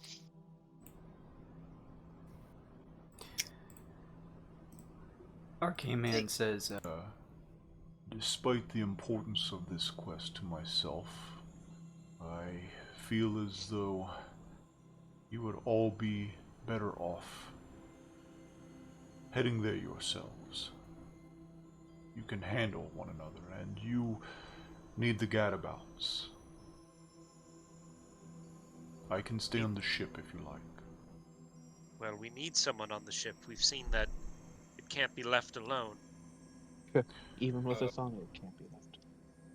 I think once you all off board, I will move the ship away from Mneuminos, at least until you contact me again, just in case. Fall says, "Oh, I'll stay with him just to make sure that, better in pairs than that." And Kima will go with you. Can Alright. Can Falk talk to us through the communicator when she's on the ship? I can't remember, Jason. mm-hmm. Okay, alright, that's good. As long as you have the crystal communicator, you can speak to anybody on the ship. So, Alright. the core party, Fa, that makes 6, everyone with 6 suits. Bringing Grizdom, he can accompany Rinkaz. Bringing Cladder does not need to breathe air. Grizdom shows you all that his suit actually has a separate respirator that seems to pump air out, and mentions that in case someone's suit gets damaged, he can help them breathe. Nice. Kui also mentions again that for a limited time, should the situation arise, she herself can provide extra air. And in the meantime, is willing to stay close to Grizdom so that he can provide air to her.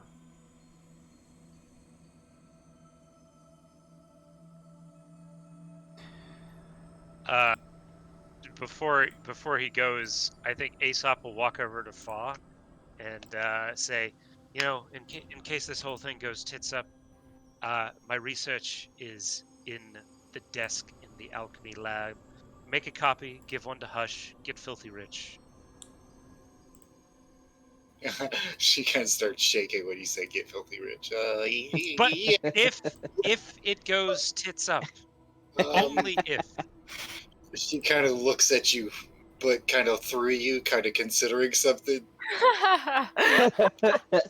Fa, if you steal my research, I will kill you. Fucking okay, fine. That's a good idea. Yep. Hold on to all my money. I don't think I'm gonna spend it here. If anything bad happens, think of it as a down payment, all right? you take half and give the other half to Brass Bell and Ilion if they need me, her and Talkat and all that.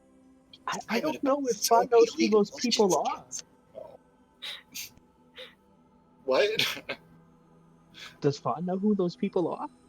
I don't know. No. No. I shrug and say, Relica, you'll figure it out. And thus Fa's we all quest die, you began. can do whatever you want. Right. But I would expect she would respect our dying wishes. Girl, I wish you would have a good life. Bye. Glace, you bitch. I've got a ship and a bunch of gold. I'll be okay. I mean, I guess if we're just giving our gold to Good luck, Aesop. Fa. Okay, Hush is very smart. She'll find you. I'm not I'm going to keeping betray my her. oath. She's people. All right. As long as she gets a copy of my research, I don't care. She joined my crew anyways. I'm sure she's They in great probably would. hands.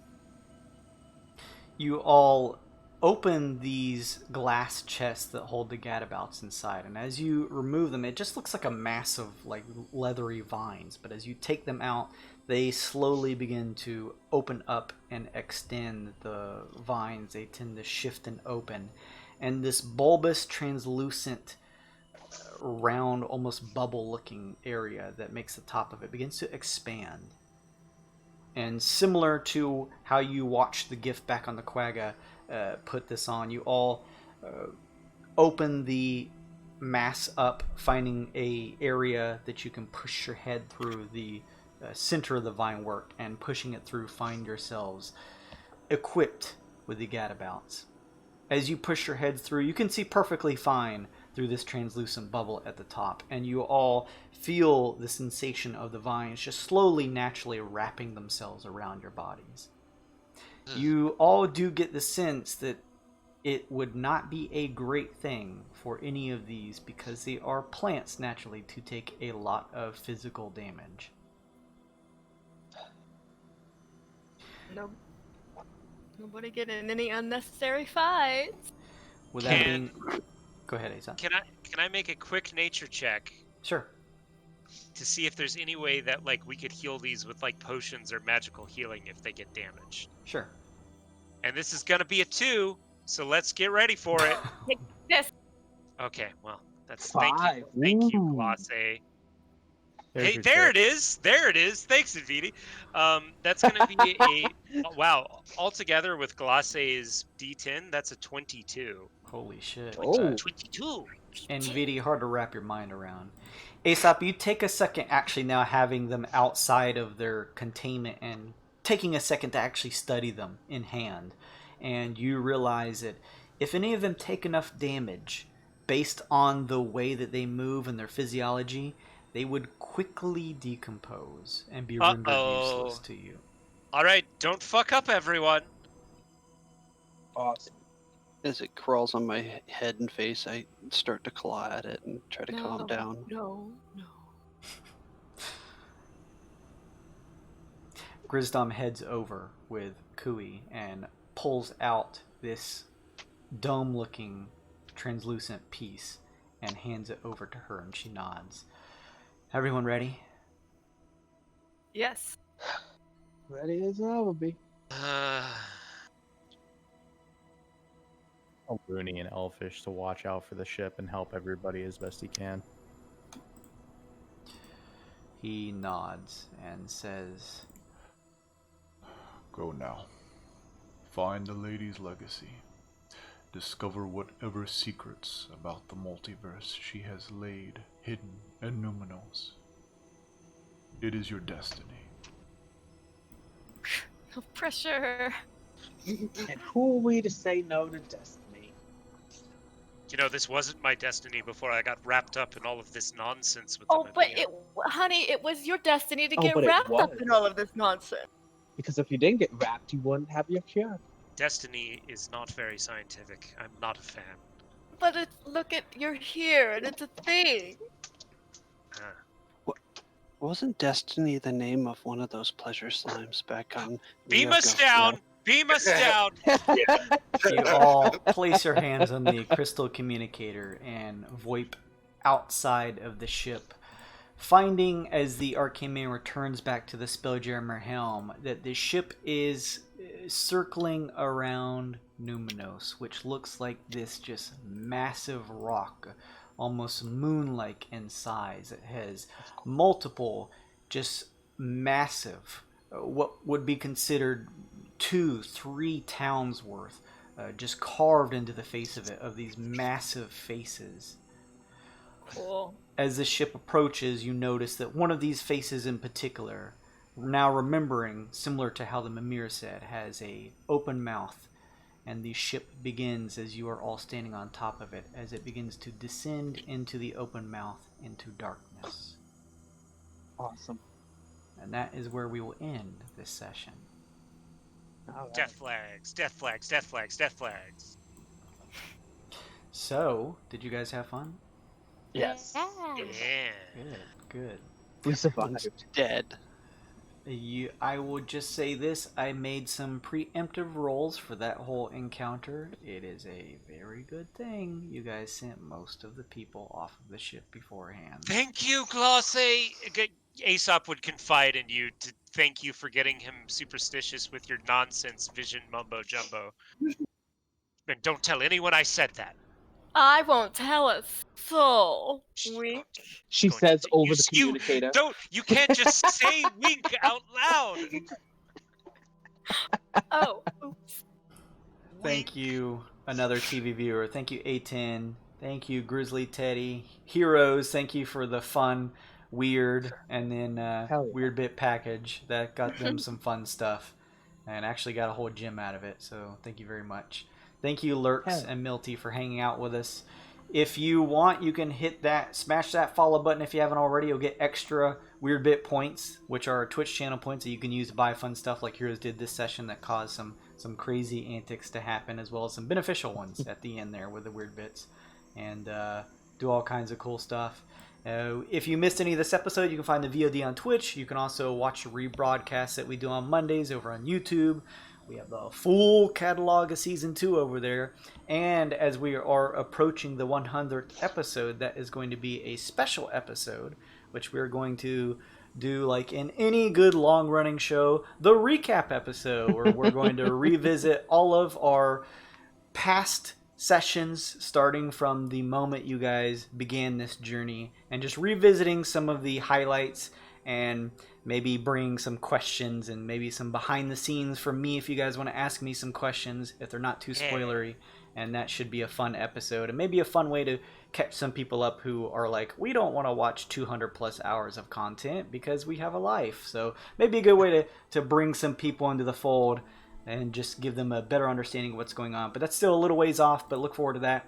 Check out our Twitter. That's where I post the updates. It's just Twitter/GAWD_mode, similar to the Twitch here, and you'll see updates of when we broadcast. Me and Slim/husband/Rinkaz/Brian are currently doing a Roll20 for Dummies on Tuesday nights. You can come check that out and kind of get an idea from a less professional couple than Roll20 admins themselves about how to figure your way around the Roll20, especially during this time when people are still sort of trying to stay with a little bit of distance between one another. It's a fun way to play, and I actually probably prefer in person, although it's been a while. I wouldn't mind an in-person session. It's been way too long. Pros and cons. It's different. Yeah. It's definitely got its pros and cons, absolutely. But it is definitely fun to figure out, and as you guys can see here, I try to employ a lot of tactics to one, excite my players, but two, also kind of showcase the stuff that we can do in this platform. So check that out if you're curious. And yeah, just give us a follow on there. We're doing that giveaway, so give a like and retweet, and you could enter to win one of the Critical Role art books that's coming out here pretty soon, next week. And check that out as well. So thank you all for visiting and sticking around with us. We'll be back next week. Goodbye, everybody.